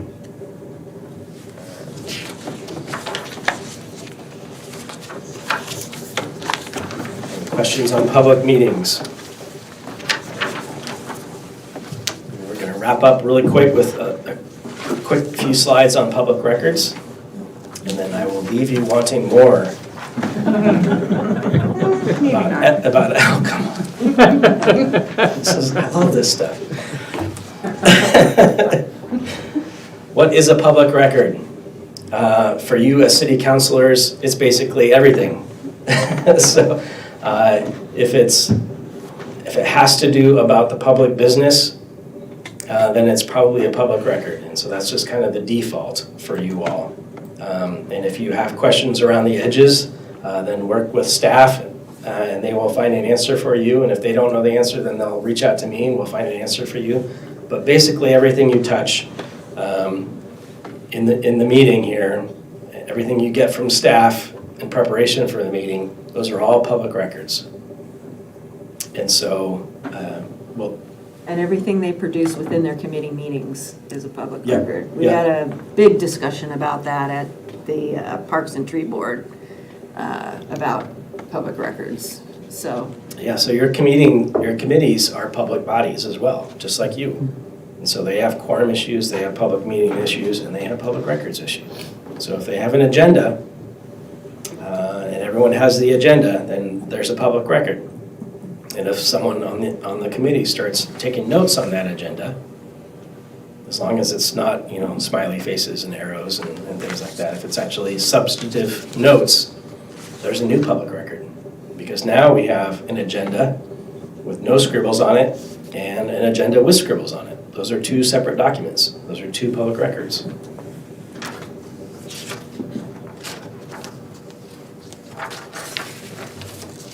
Like the public meetings law, the public records law is a sunshine law. It was created in the same time period, the 1970s, and the public wanted to see what was going on with government, how decisions were made. And part of that is not only seeing it happen on the dais, but seeing the records themselves. And so sometimes it's the public records law is misunderstood as a way to keep documents private, how to keep them out of the public. Well, the default is actually the opposite. It's not a confidentiality law. It's a sunshine law. And so when I get a question about a public record, should we hand this over or not? My default is always yes. It's a public document, unless I can find a reason why it needs to be kept secret or confidential. And then even sometimes, there's a public interest in getting the document. So sometimes a court will even overrule that and say, yeah, there's an exception to allow you to keep it secret, but it's so important to the public should know. I don't know if it doesn't matter, but maybe an example of that is, often a personnel action is private. So if the city manager makes a personnel decision about an employee, what happens there is confidential and should be kept private. But if that employee happens to be the chief of police, and it was a very public incident that led to the discipline, maybe that's so important for the public to know that should be released. So that's an example of where even if something is confidential, a court would rule, no, it's important for the public to know. Quick question. So, and this is something that came up in my training that I just want to make sure that I'm still thinking about it in the same way. So let's say in addition to that, so like this is a public meeting that we're having right now. It's being recorded. Right, let's say, for example, if I'm getting text messages or if I'm on my phone during that meeting, is that also potentially something that could be asked for? If somebody were to make a public records request, could they say, what was Shelley doing on her phone? Potentially, yeah. And in fact, there was a recent case that dealt with text messages. So there was a city up in the metro region where a city councilor was exchanging texts while on the dais. And a student, high school student, I think maybe, in the audience said, I want to know what's going on there. I mean, boldly doing it out in the middle of everyone, on the dais, sending text messages. And the council and the city fought that, and the court said it had to do with the city business. And so it wasn't personal in nature. The counselor, she was texting about what was going on. I don't think it was with anyone else on the council. I think it was with an outside source, but this is, hey, you should get a load of what's going on right now at that city council meeting. That could be a public record. So in that case, they take the person's phone and check it out to determine whether it was public record or not? Right. So they can seize your phone? Yeah. Okay. I wish I'd known that a while ago. So would you advise us then to not be on our phone during meetings, for example? I would advise you not to text city business at all. So, I mean, even if you're not at a meeting, if you're conducting city business on your phone, that could be a public record. You could be creating public records. And if we get a request, then I will probably have to come see your phone. And I don't really want to see your phone. It's a two-way street there. So what happens if someone texts you asking you about things that could be potentially city business? If you just don't reply, does that leave that whole scenario? Or by them texting a question at all, does that become public record? Yeah. So that's where. A little too far in the weeds. Yeah. It kind of depends on the specific facts. I mean, potentially, yes. Interesting. But I would probably, on the city's behalf, would argue no. The way to deflect that, and this is my slide on practical tips. Use city email for city business. Use private email for private business. And the same goes for texting. And I would say your phone, unless it's a city-issued phone, which you don't have, don't use your phone for city business. And so one mechanism is to deflect it. So if you get an email on your private email that is asking about the upcoming meeting, forward that to your city email, and then respond from your city email. I So then get you're those. forcing it into public record, but what if you don't want to respond at all? Can you just Oh, leave you it can, alone? well, yeah, you can not respond. Okay. Yeah, I'm not telling you to respond. Yeah. If you want to ghost someone, you can do that, yeah. I've gotten emails like that that come into my Sure, personal. because you know people, yeah. Yep, and I forward it right to my city account, then I respond, and then sometimes I will say, depending on the person, in the future, please address me at this account. Sure. Okay. And so, it's, in my third bullet, avoid texting for city business. Just because it creates a lot of hassle for city staff. One thing we skipped over is city staff are on very tight timelines, and they have some significant obligations regarding public records. And so it's your obligation to cooperate in a timely manner. So if you get an email from Grace asking for certain records, you need to reply and work with her on that. Because that's her job, and she's working with very tight timelines. But one of the things what'll help her out is if she says, do you have any text messages about the upcoming budget item? And if you say, no, I don't use my phone for city business, that's great. That's a great answer. Job done. And I guess that kind of goes with my fourth bullet, limit the creation of public records. I'm not saying keep secrets. I'm not saying let's not be transparent. I'm not saying hide things from the public. I'm just saying if you can avoid creating a new public record, if you have an option, it might be easier not to create that public record.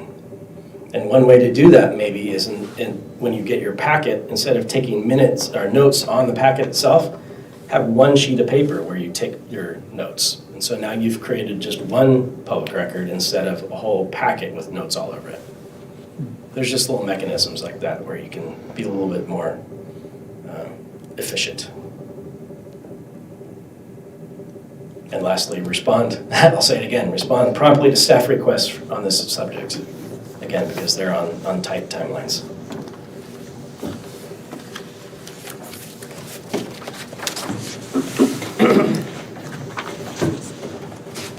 And that's it for tonight. I will come back and we'll talk about ethics. We can cover that in 30, 40 minutes or 45 minutes at a later time. Are you gonna really quickly touch on mandatory reporting? You are mandatory reporters. So as an elected official, you are mandatory reporters for purposes of child abuse reporting, elder abuse reporting, and disabled person reporting. So if you see violence, basically if you see violence or harm inflicted against another person, you have an obligation to report that. And there's a DHS, Google DHS reporting. There's a 1-800 number. It's actually not 1-800 number. I think it's 1-855. There's a number you call, and there are experts on that line 24/7, and they will take your report. And if you make a report, then you are indemnified from liability. So the default is to make the report. They're the experts. They're not asking you to judge. They're not asking you to say how much harm was there. Do you think there were other problems? You just report what you saw. Does it become public record? It can. If there's a prosecution, they can't guarantee it's not going to. Okay. Because they could ask you to be a witness. And reporting is made to DHS? Yes. Okay. They will take reports from all three of those types of abuse, yeah. Even the financial report. So if you see an elder being wheeled down the street and someone is obviously not treating them well, you suspect because they're driving a very nice car and the elder is not looking very good, maybe there's some financial fraud being involved.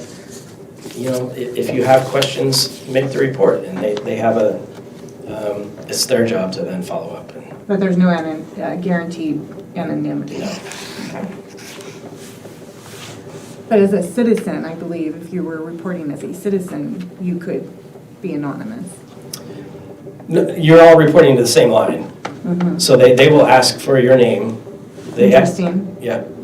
Huh, okay. I just. You cannot give I it. just think in terms of retaliation. Sure, So, I mean, yes. you can not give your name, and they will still take the report, but it becomes less helpful for them, because then they can't follow up with you. And they actually, if you give them your name and contact information, they will report back if there is something done about it.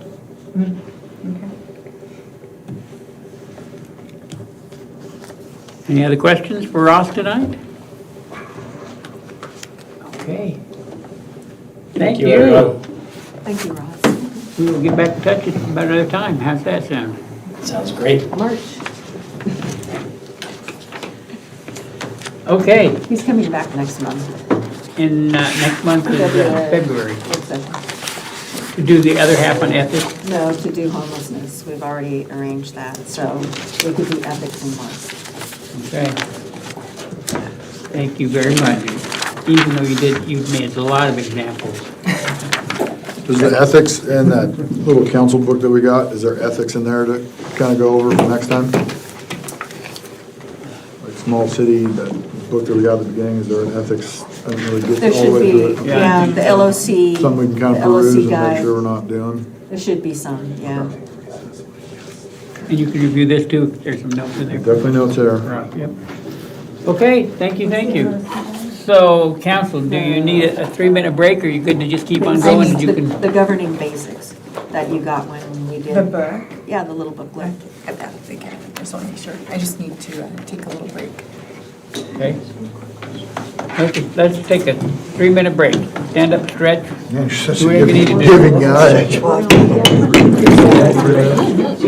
Break. Oh. And go.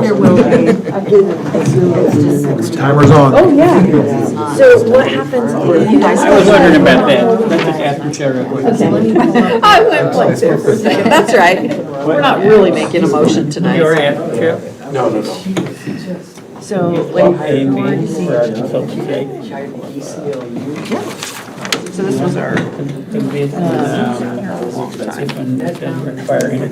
the amendment to the Creswell Development Code is Curtis. Okay, where did I put it?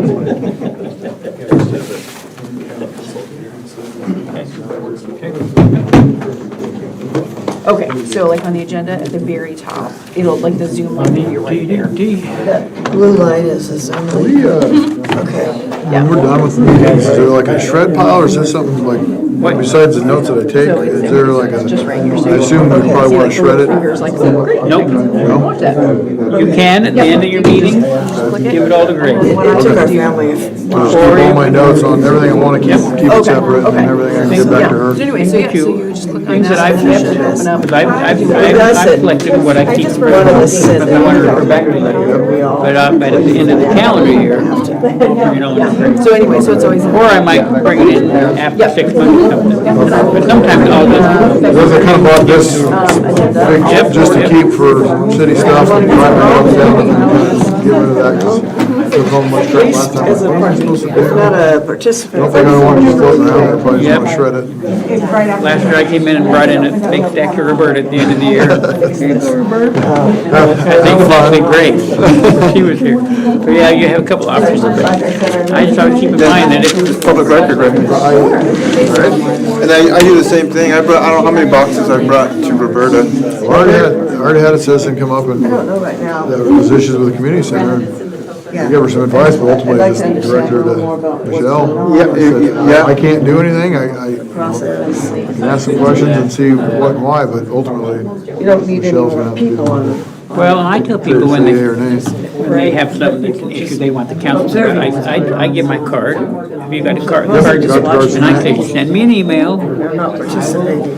pass it on to Michelle and to our, And if I do have and it questions. becomes a public record. And that means that the way next we're month the safe. council all gets it. And then we all get to see, In our correspondence, we all get, and like you said, if any counselor says, hey, I want to follow up on this, then we have a process for getting it on. That was my next move, I was like, well, I better probably forward this to everybody else, but giving her to Michelle and just a little bit of back and forth real quick to her, fix the situation, I was out of it, Michelle had taken over, so running. everybody seemed to be happy with what the response was, so, done deal.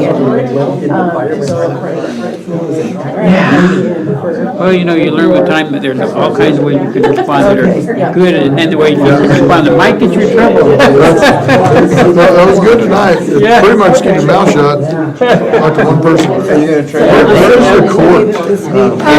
It's in this room here. And at what time does it I was start? gonna do one with Springfield, I'm but pretty sure.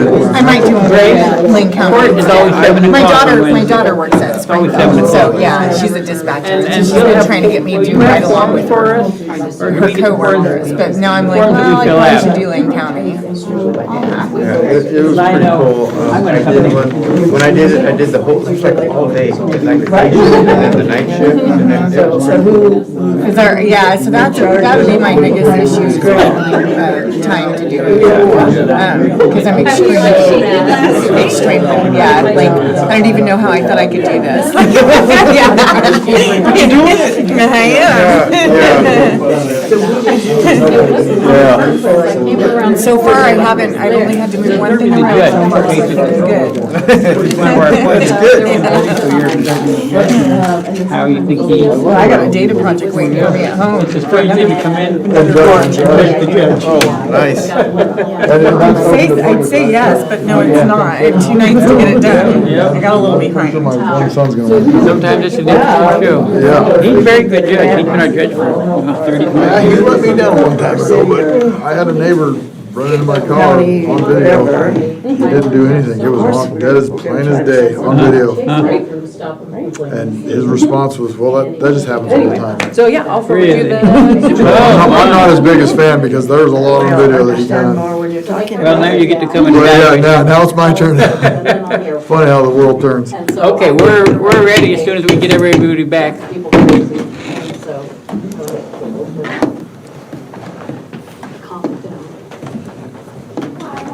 Sounds like Grace and Michelle, the workhorses around here. Well, we got a lot of work around here. Yeah. Sounds like you two are doing the heavy lifting.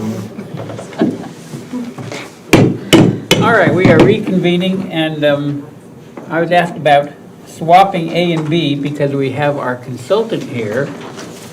And so I think we'll go ahead and do that. All right? So we're gonna now move to B on the discussion items, which is the transportation utility fee. And is that Michelle to begin with? Or Jim? As you know, we have streets, and we have streets that need repair. They need attention. And so, last year and the year before that, it was assigned to the council transportation committee to take a look at how we raise funds to repair our streets and maintain our streets. They did a lot of investigation, looked at a lot of different methodologies for funding streets, and also looked at our street transportation system plan to discover which streets were most in need of repair. And they took all that information together and made a recommendation that we look at several different funding sources, one of which is a transportation utility fee. So Jim has been working on that with our consultant, and they're ready to make a presentation to you tonight on the transportation utility fee and what that might look like. So I'll turn it over to Jim.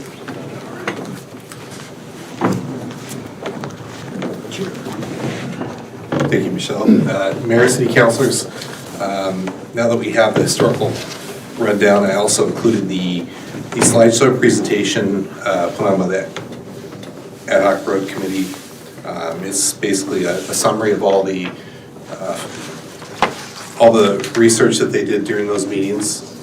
You can see that we have a funding gap, $26 million in road projects. That's net of development, that's net of the state participating in a highway project, for example. we went through all the different funding mechanisms, because it's not just one funding stream. There are the road monies that we get from the state, that's collected from state gas taxes, our vehicle registration fees. There's also local improvement districts, there's grant funds, there's SDCs, which Mr. Donovan came and helped do a study on the SDCs and came up with a rate which was passed by the city council.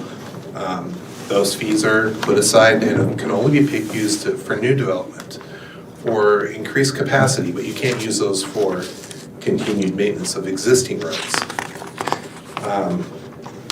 So LID, for example, it's restricted to only the frontage in front of somebody's house. It's not necessarily the whole project. So there's a lot of moving parts. We did look at a local gas tax as something that could have been brought before a vote. It was decided in that meeting that it was not really sustainable. We're moving towards electric vehicles. We're going to see less fuel cells, and that tax is a 3 cent per gallon. It's not a tax that's sustainable in that manner. There was also a time when the gas prices were really high during this meeting. I think we were upwards of $6 a gallon at that time, so it was not wildly popular. We did look at the transportation utility fee, and it spurred some interest in the group. Initially, we looked at $1.25, and we thought that would bring in the $255,000 funding gap that we have annually. And that gap isn't going to get us to the $26 million that we need. I'll be upfront about that. That's going to do the minimum projects that we can do based on the capacity of our public works staff. But we were looking at a project every 6 years, and that's just not sustainable. If we do one road every 6 years, we'll never get there. But it would be nice to be able to do one every 3 years. And by every 3 years, meaning we have engineering done in a year, and then we have the actual construction getting done the next year, and maybe more construction at the end, or wrapping up the reporting on that construction. But every 3 years seems to be about the right capacity for our current staffing. So the recommendation was to go with that $1.25 family dwelling unit transportation utility fee, or at least presented to the recommendation to the city council. Later, working with Mr. Donovan, we discovered that was based on a formula in the SDCs that used a different factor in counting the number of trips. So Steve can go further into that. It also took into consideration that we could charge every business a different SDC, but in talking to Mr. Donovan and looking at our billing system, it just doesn't have the capacity to do well over 100 different trip generation calculations. So we limited it to 6 buckets. And so that kind of limited what some of the businesses would be paying. But the overall concept of the transportation utility fee was that it would be based on the number of trips. A household would be the minimum number of trips, and that businesses that generate several trips, several vehicles in and out of their business would pay more. And that seemed to be a fair way to assess street funding based on the committee's work. We looked at bonds, but really without a funding source, you can't take out debt. And we talked about the local improvement districts. We talked about the system development charges. So tonight, we're really here to talk about transportation utility fees. We have the SDCs already in place. LIDs are kind of a project-by-project basis, but the council will be involved in that as well. But tonight, I'm going to turn over to Mr. Donovan and let him go over his presentation and let you all take it in. Just hit the arrows to get everything moving. Yeah, or just the space bar. Spacebar. Hi, I'm Steve Donovan. I'm from Portland area. And I'm very familiar with your town. We did, as Jim had pointed out, Jim, Michelle, and the Public Works Director, Cliff and I, we did the system development charges. And those are charges, one-time fees on new development used to pay for capacity expanding projects. And Jim pointed out, you can't use SDCs to fix your roads that are wearing out. So what we've done tonight is we've taken the work that your committee has done so far, and now we're going to put some numbers to it. And we're going to talk about a quick introductory slide. We're going to talk about the methodology that we're proposing, because he talked about something about trips, this fluffy thing about trips. And what on earth does that mean? How on earth do I know how many trips you make versus you make versus you make? Well, we do know. Do you ever drive in a road and you see like a garden hose stapled in the road? And you think, what on earth is that about? Well, every time your car goes over that, it generates a trip. And over the course since World War II, geeky engineers like me have studied every land use effectively in urbanized areas and determined the number of trips and the type of trips and the time of trips that happen, that associated land use. So your residential land use, we understand. Your commercial land use for a drive-in theater with 16 different stands for delivering movies, we understand. Your car wash, we understand. Your restaurant, fast food restaurant versus high quality restaurant, we understand. All these different land uses.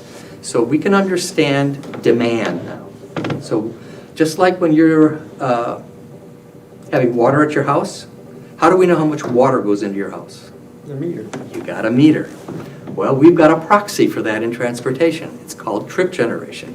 We've got these big, big manuals that go back since biblical times, telling us exactly how trips generate, and we do mathematical statistical analysis on it.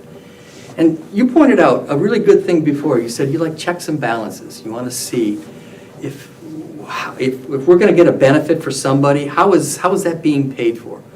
That's what we want to show you tonight.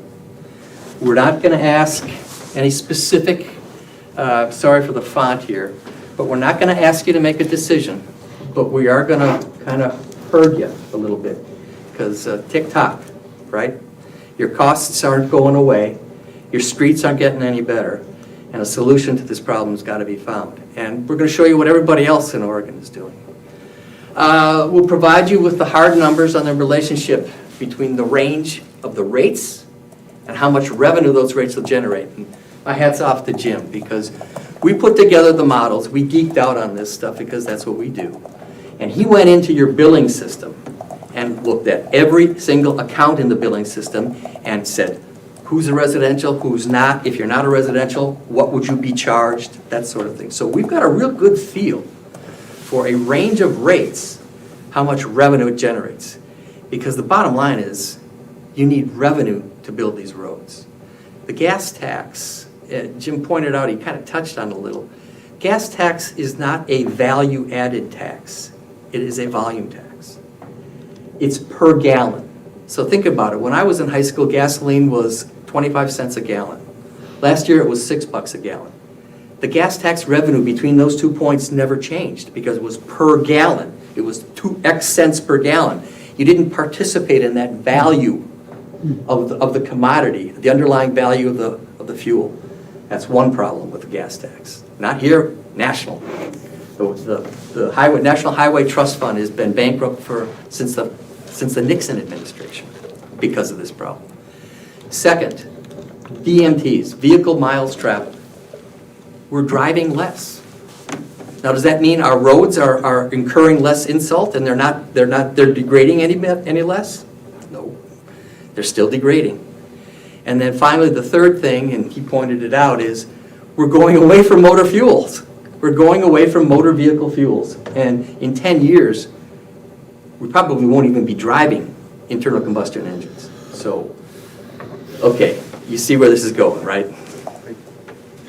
All right, so The bottom line on the bottom one here is Creswell serves about 2,100 utility accounts. 96% of all of those accounts are single-family residential. We don't have large trip generator commercial and industrials where we could say, okay, Mr. Big Box Retailer, you generate 100 times as many trips as a residential customer, so you're going to get charged 100 times as much as a residential customer. We don't have that here.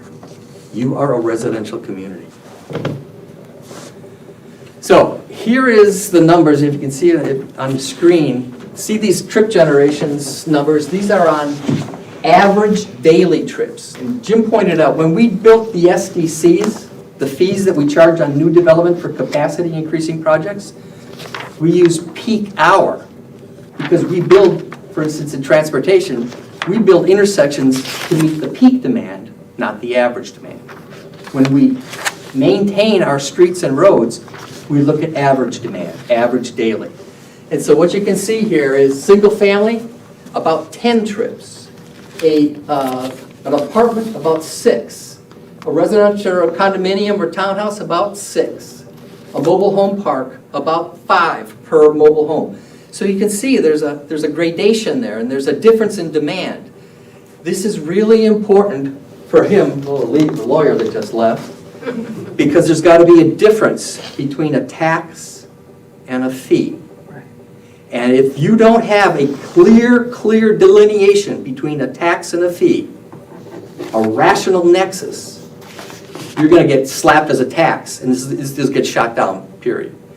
But we have a rational nexus here. We have differences in observed demand that we can use for our basis of our rates. Then Jim also talked about for the non-residential classes, what we did is we set up 6 groups based on average daily trips. We put them in buckets. And this is how most cities do this in Oregon now, is we put you in groups, in relative buckets. And then, of course, anything over 100 average daily trips. And you have one customer in the city, maybe, that has over 100, perhaps? Say a high-volume fueling station. Think about that. That would be a separate observed situation. So we've come up with a rate structure. This is the methodology. This is what just about everybody in the state follows, and it's proven the test of a difference between a tax and a fee. This is where her head explodes if we don't do this right, because it's going to come back and bite her. Go ahead. You keep referring to what everybody else in the state is doing. Who is everybody else? I'm going to show you Okay, that. thank you. I think that context is important. So can you explain a little bit more between a tax and a fee? You bet. Think about a tax is something that cannot be avoided or controlled. I tax you, you pay, no matter what, right? And you pay into the school, and you pay for your local levies and so on. You cannot avoid or control that by your behavior. Conversely, with the rate, what I just showed you before, how do I go backwards on this guy? Backspace. There you go. Oh, fine. In this case, we're having an avoidability and controllability based on your land use. So we've got a difference. A condominium would pay less than a single-family home. Conversely, a big box retailer would pay more based on an observed demand characteristic. Avoidability and controllability is what the lawyers use as the test between a tax and a fee. So I have a question. Creswell has a lot of home businesses. Lots of them. I mean, I have one. I teach piano lessons. So where does that, I mean, these are operating out of a home, but they're operating a business. People are bringing their cars in to get them fixed up, or their children for child care, or... It's still predicated on the observed ITE, the Institute of Transportation Engineers, observed trip generation for those land uses. So it's still predicated on that. So we don't know, is my answer to your question, is we just don't know. But we do know, based on a long history of observed trip generation, that's those trips that are being generated from that home. What period of time does the data that you use encompass? Because I think anything that happens before 2020 is not gonna be the same now. Are you comparing this, is this? We use the most current version, the 2022 release of the ITE manuals. And those ITE manuals get updated every 2-3 years. So that's the most current data they've got. So the 2022 version of the manual included data through 2022 or? Through 2021. Because driving has changed a lot since 2020. Actually, it hasn't.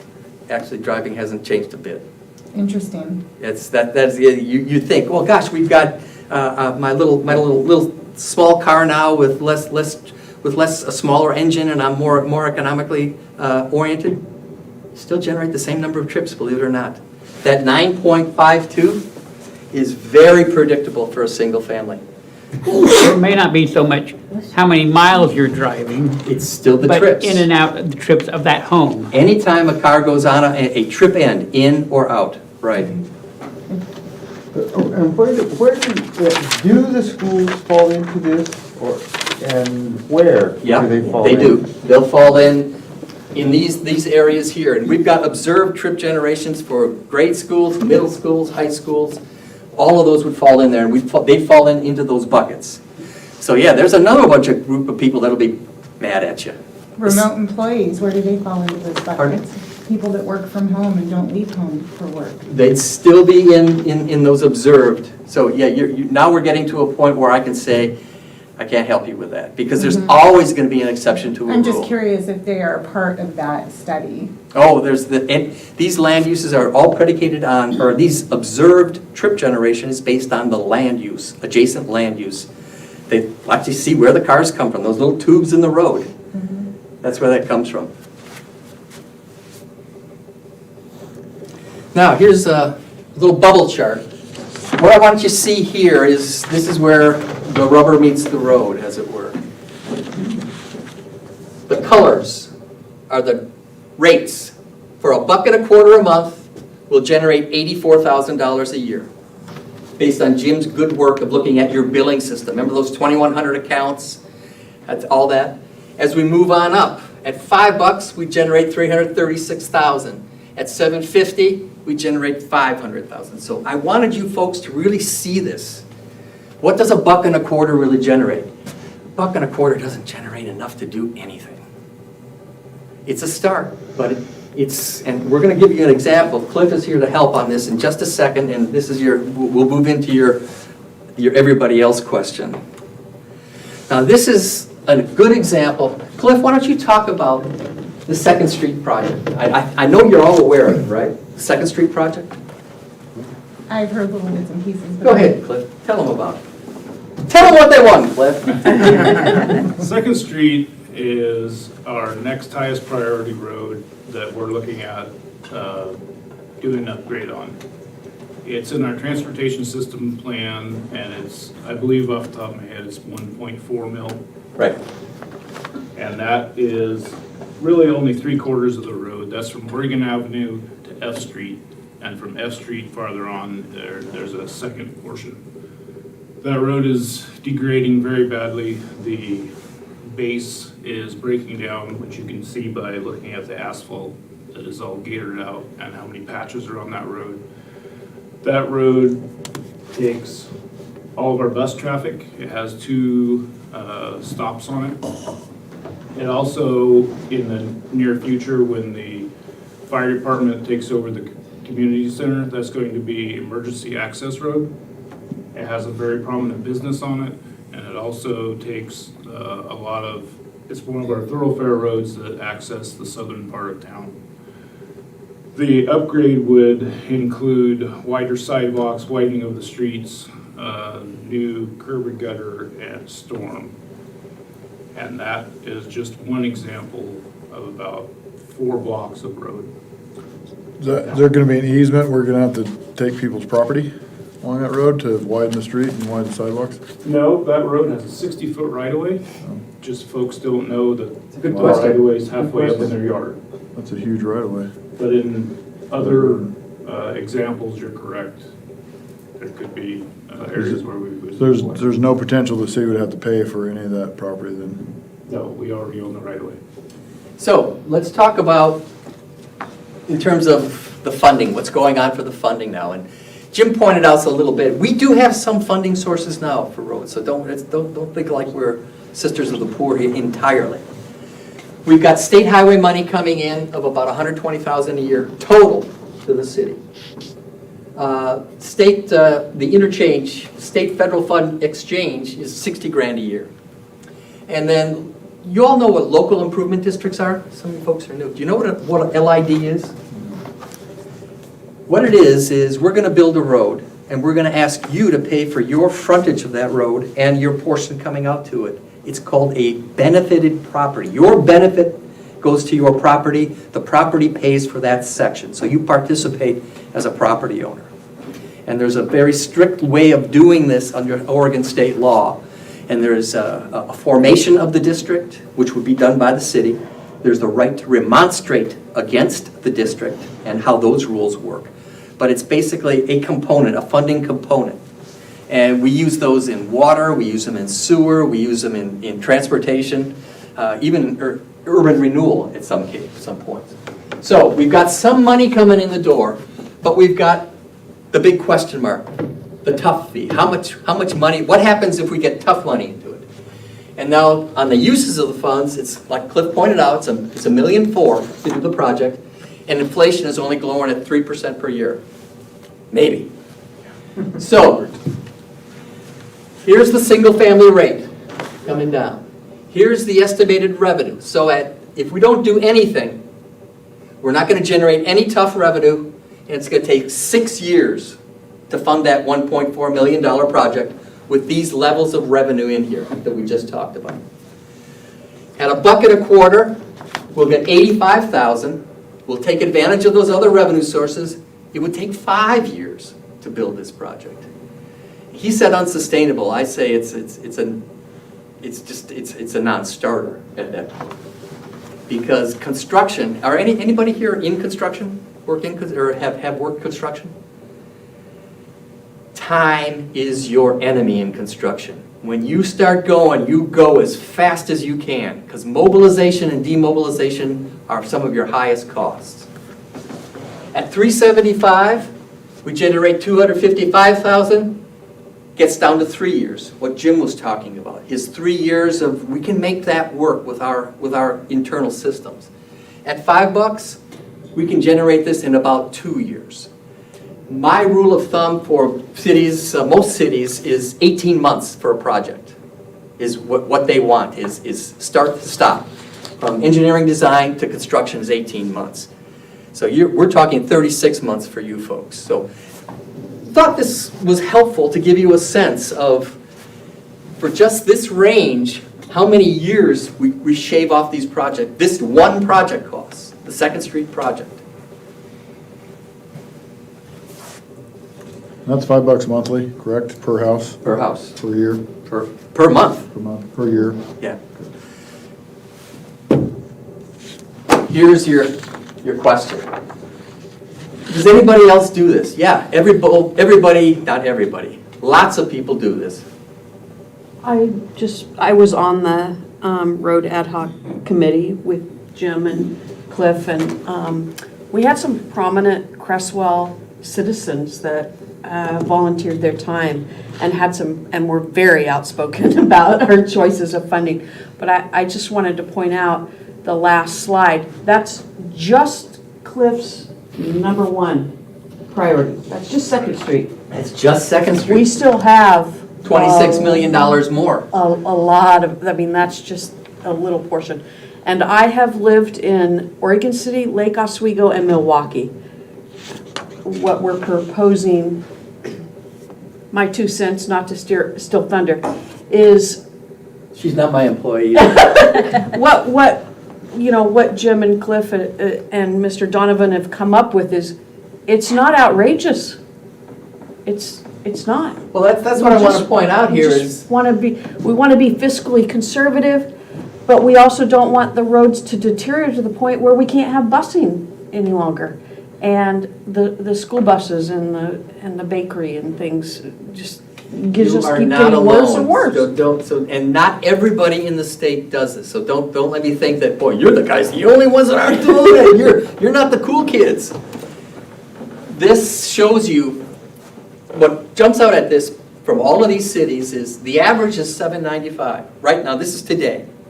But it goes from $2.50 a month in Brookings for a single-family home, all the way up to $16 in West Lynn. So there's a high degree of variability based on what their priorities were. But I can tell you, I've worked on a number of these. And almost all of these city councils, you folks, they've come to the conclusion that the only way we're going to get these roads fixed is if we fix them, and that means we got to pay for them. I can come up here and wave my hands all I want, but you know the drill. Where else are you going to get the money? The gas tax is a fundamentally flawed revenue structure, motor fuel tax, and it's never, ever been enough in the first place. You're looking struggling. I'm struggling to understand why we're being compared to such large cities. No, Bonita is up there, Canby is up there. Are they small? Are they about our size? That's what I was Bonita's very thinking about. close to us. Yeah. Canby, Philomath Myrtle Creek is really smaller, close to Talent. us. You know, the one that Philomath really is a little bit is, smaller we than just finished Veneta. I just did the water sewer rates there. They charge $6 a month. They are so similar to you demographically. They are smaller than you are. Yeah. They are a bedroom community. They have 97% of their utility billing system accounts are single-family residential. Sound familiar? They have a commuter. Effectively, their entire population gets up in the morning, drives somewhere else, goes to work, at night picks up and drives home. Sound familiar? They are very similar to you. I was at the council meeting back in October when we presented the rates and we raised the water and sewer rates. They were having a big conversation. They're thinking about raising their transportation fee again. They also charge a public safety fee. Which we do. Which you do. So we're getting, and I know it, when we were kids, you controlled your destiny through your property taxes. Measure 5 stopped that, so you cannot control your property taxes anymore. So everything is getting to be fee-based. So what are you running into with low income, fixed income, and then like what you're working on the transportation base? I mean, are like the buses paying more? What about the issues with low income and fixed income people? I mean, there's got to be It's a tough one. That is the biggest beef. That was my biggest gripe in our meetings was LTD and the buses, and they're just ripping up Second Street, and Cliff is just trying his best to stay on top of it, but they don't buy utility service from us, so. No, and that's where I get back for checks and won't balances with LTD, feel and this. they don't pencil out. They never have. I mean, unfortunately. Oh, yeah. Think about up in the Portland area, they've got West Side Commuter Rail, and they did a study on it recently here. They got this commuter rail that goes from Portland out to Wilsonville. The ridership on it has gotten to a point where each ride is costing that TriMet $60 per rider, per trip. Why are you doing this? Might as well rent out I think cars. Uber's a heck of a lot cheaper. Just, Uber these people. So the answer is, that's a bummer. That sucks. That's my answer to you. Because I'd hate to put somebody's grandmother out for $5 or $8 a month. Well, and I think one of the reasons that a lot of cities are going to fees versus taxes is because constituents get to vote on the tax. They don't get to vote on the fee. And I'm not sure how I feel about that, but I thought I'd point that out. Putting a bond measure on the ballot is extremely expensive for the city. The process is extremely expensive, and the ad hoc committee did not feel, at the time that we met, it was $6.10 a gallon for gas, and we didn't feel that a bond measure would pass. And didn't want to spend the money to go through the exercise of taking it to the voters. You have to put a package together for a bond measure It's to pass. huge, yeah. And. But it still puts the decision in your body, and it doesn't, I understand what you're saying, but Yeah. yeah. Yeah, we Okay. didn't want to have the chance of wasting. So, in terms of the cities here, I know that Coburg has a tough, I right? think it's brand new, isn't it? They didn't have it as of when I did the analysis here, it wasn't on their website. They may have now. Within the last year and a half? Perhaps. Yeah, because in our mayor's meeting, they talked about that they passed that, and I don't, Well, and she's right, you're right on point. This is, well, why don't we refer it to the voters? The voters will say no. So you're gonna go around them and create a fee so they can't have that opportunity. That kind of bothers me a little bit, but Yeah. it's not my choice to make, so. Yeah, it is your Yes, choice it to is. make. You It's get a vote next absolutely month your on choice. Absolutely your choice to make. Yeah. And your question is, I don't want to have Grandma Jones have to pay this fee, so the roads are gonna continue to degrade. I understand the result. This is the rubber on the road right now. This is the stuff that she gets gray hair over, because this is, we gotta deliver the services. Your taxpayers demand services, but they don't wanna pay for them. And I don't wanna pay for them. I want her to pay for my services. I want you to pay for my service. That's the human condition. Go ahead. so another question. With the former amount, where we were talking $1.25, I'm just gonna throw this out as an example. Bill Spencer was a part of that committee. He knew that he would be paying more. But now if we potentially increase that from $1.25 to 3 times that, how would that impact our local business people? Right here. Great question. I mean, and if Bill was here, he might be screaming and crying if we say, we're gonna triple what you agreed to last year when you brought this recommendation to us. Right, we talked about the 6 buckets, and then we capped it at 100 trips. And at $1.25, the 76 would pay $236 a month, or about $2,800 a year. How does that compare? Oh, at the $1.25. At a buck. Yeah. So Okay, just okay. scale it up. Triple that. He'd be triple that. So he'd be paying $600. So I am correct in my hunch that if we go from $1.25 to $3.75, what Bill would be paying is 3 times that. He'd be paying $700 a month. Sounds about right? That's about right. So I know that with Coburg, when they talked about creating it tough, they spent a lot of time with community, taking it to their community, talking about the needs for their roads, talking I about. absolutely recommend you do that.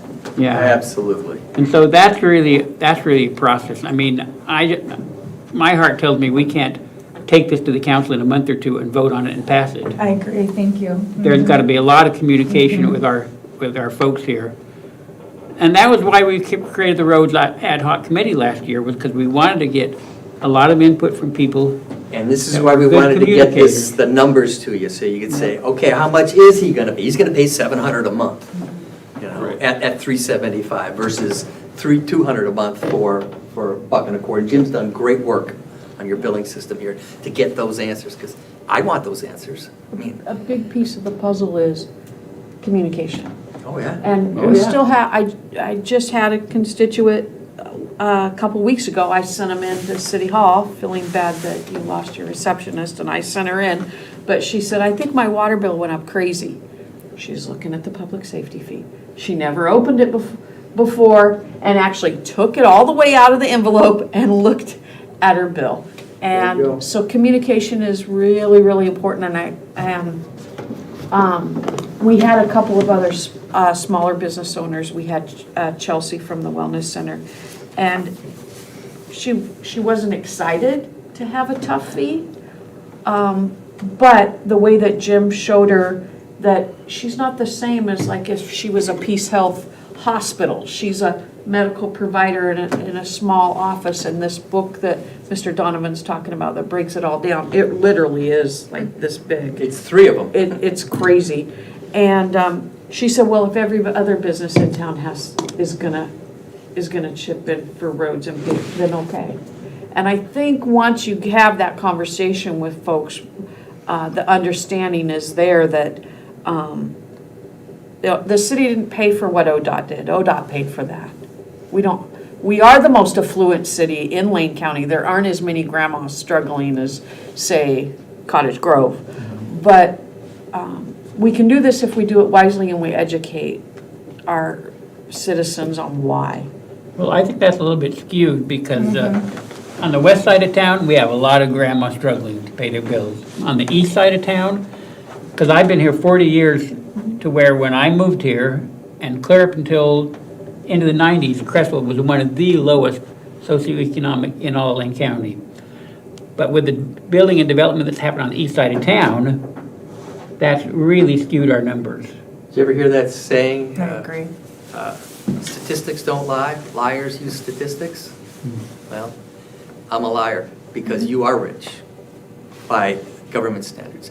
Your median household income is $78,000. The median household income of the state is $56,000. You are one of the wealthiest communities in Lane County. Liars use statistics. On average. On median No, household median. income. Median. The median household income. Yeah, not average. Not average. Median. Hmm. So that is cold comfort to you policymakers who have to think about, how do I pay for my roads? And I hear you. This is not gonna, you're gonna get a lot of negative feedback from this. You're gonna get a lot of people, somebody else should pay for this. I pay my taxes. Why are my roads broken? Because your taxes don't pay for your roads. And that just seems to fall on people's heads wrong, that there's some inalienable right to get in my car and drive wherever I want, whenever I want, on roads that are always maintained. Never the concept that governments have to pay for things too. Roads degrade. We have to pay for these things. But I don't want to pay for them because I pay my taxes. You've heard this before. I'm not telling you anything new. But that's why I pay you guys the big bucks. Right? Throw this away. This is my schedule. Comment back here. Just something I wanted to clarify on that question about the 76.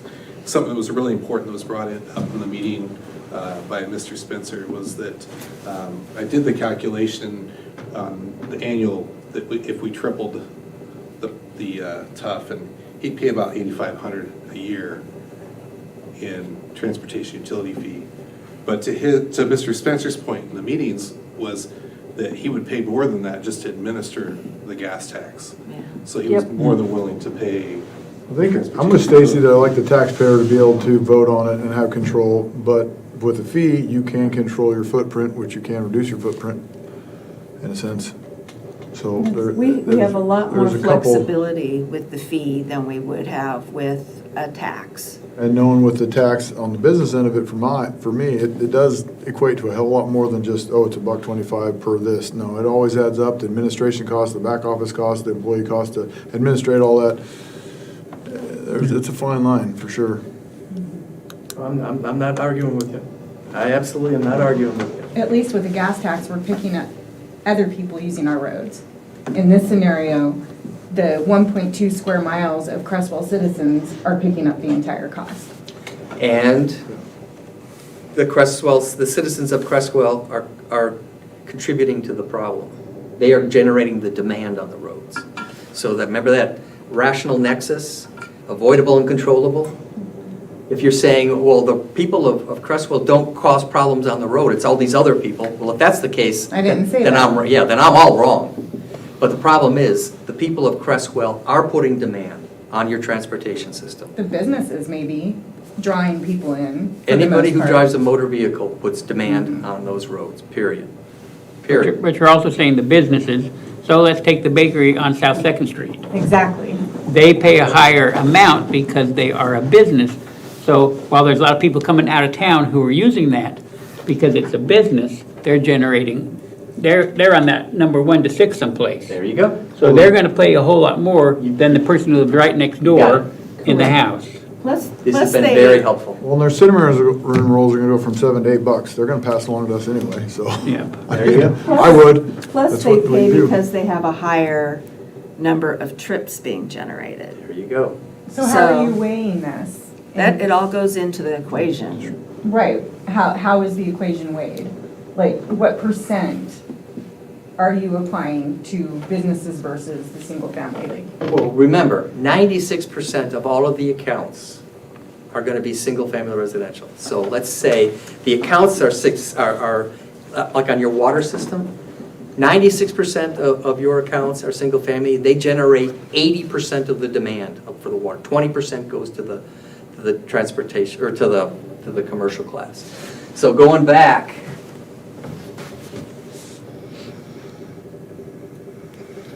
to these buckets down here. See these trips, 0 to 19, 20 to 20, 39, 40 to 59? Jim's gonna look at each of those businesses, there's like, what, 20 businesses in this town? Oh, no, there's much more than that. So there's a group of, and he's gonna look at each of those businesses and their land use, and he's gonna put them in one of these buckets. And as you can see, it's gonna be higher rates as we go up from between here, where the standard is 9, 10. So if you're in 60 to 70, you're gonna pay 60 times, so there'd be 6/10, you'd be 6/10, so you'd be 6 times more in that class than you would as a single-family residential. You see the linkage there? That's where these buckets are. So that's the linkage that we're making here.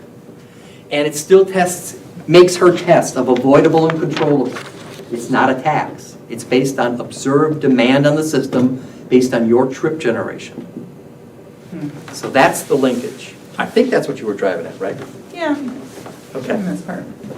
I'm done. You know the drill here. You got to make the decision. You don't want to do it, don't do it. But the roads aren't going to get any better. 2nd Street is still going to continue to degrade. And you still got $26 million worth of projects outside of 2nd Street, right? Yeah, it's overwhelming, I think the committee did a lot of good work for you. You should be proud of them. I know they did a lot of work. And they probably squawked, didn't they? Oh, yeah, we had some Good discussions. heated discussions about bond or tough, and about the, is it called LID. LID, Local Improvement Districts, yeah. Because there were a few people on the committee who said, well, let's just charge the bakery for 2nd Street. They don't own, maybe the owners own a lot of property on 2nd Street, but the bakery itself doesn't own, all those resi houses. So are we gonna charge, a home that has the same amount of frontage as the bakery, the same price for the road work? And we got pretty heated. And we have to balance You know, the it was a- needs of the business community with the residential community. Yeah, And we don't also, want the business to We're pick up looking at the an home. economic development project right now that's gonna require a road for a grocery store. And Yeah. wouldn't it be great to have a grocery store? But let's have a discussion about paying for the road that goes to the grocery Right. store. Right. I mean, that's, you have to take the whole picture and think about where Creswell is growing and what you want Creswell to develop into in the long run. And if we can communicate with citizens why the fee is needed, and also what is available to them if they need help with their utility bill. Yeah.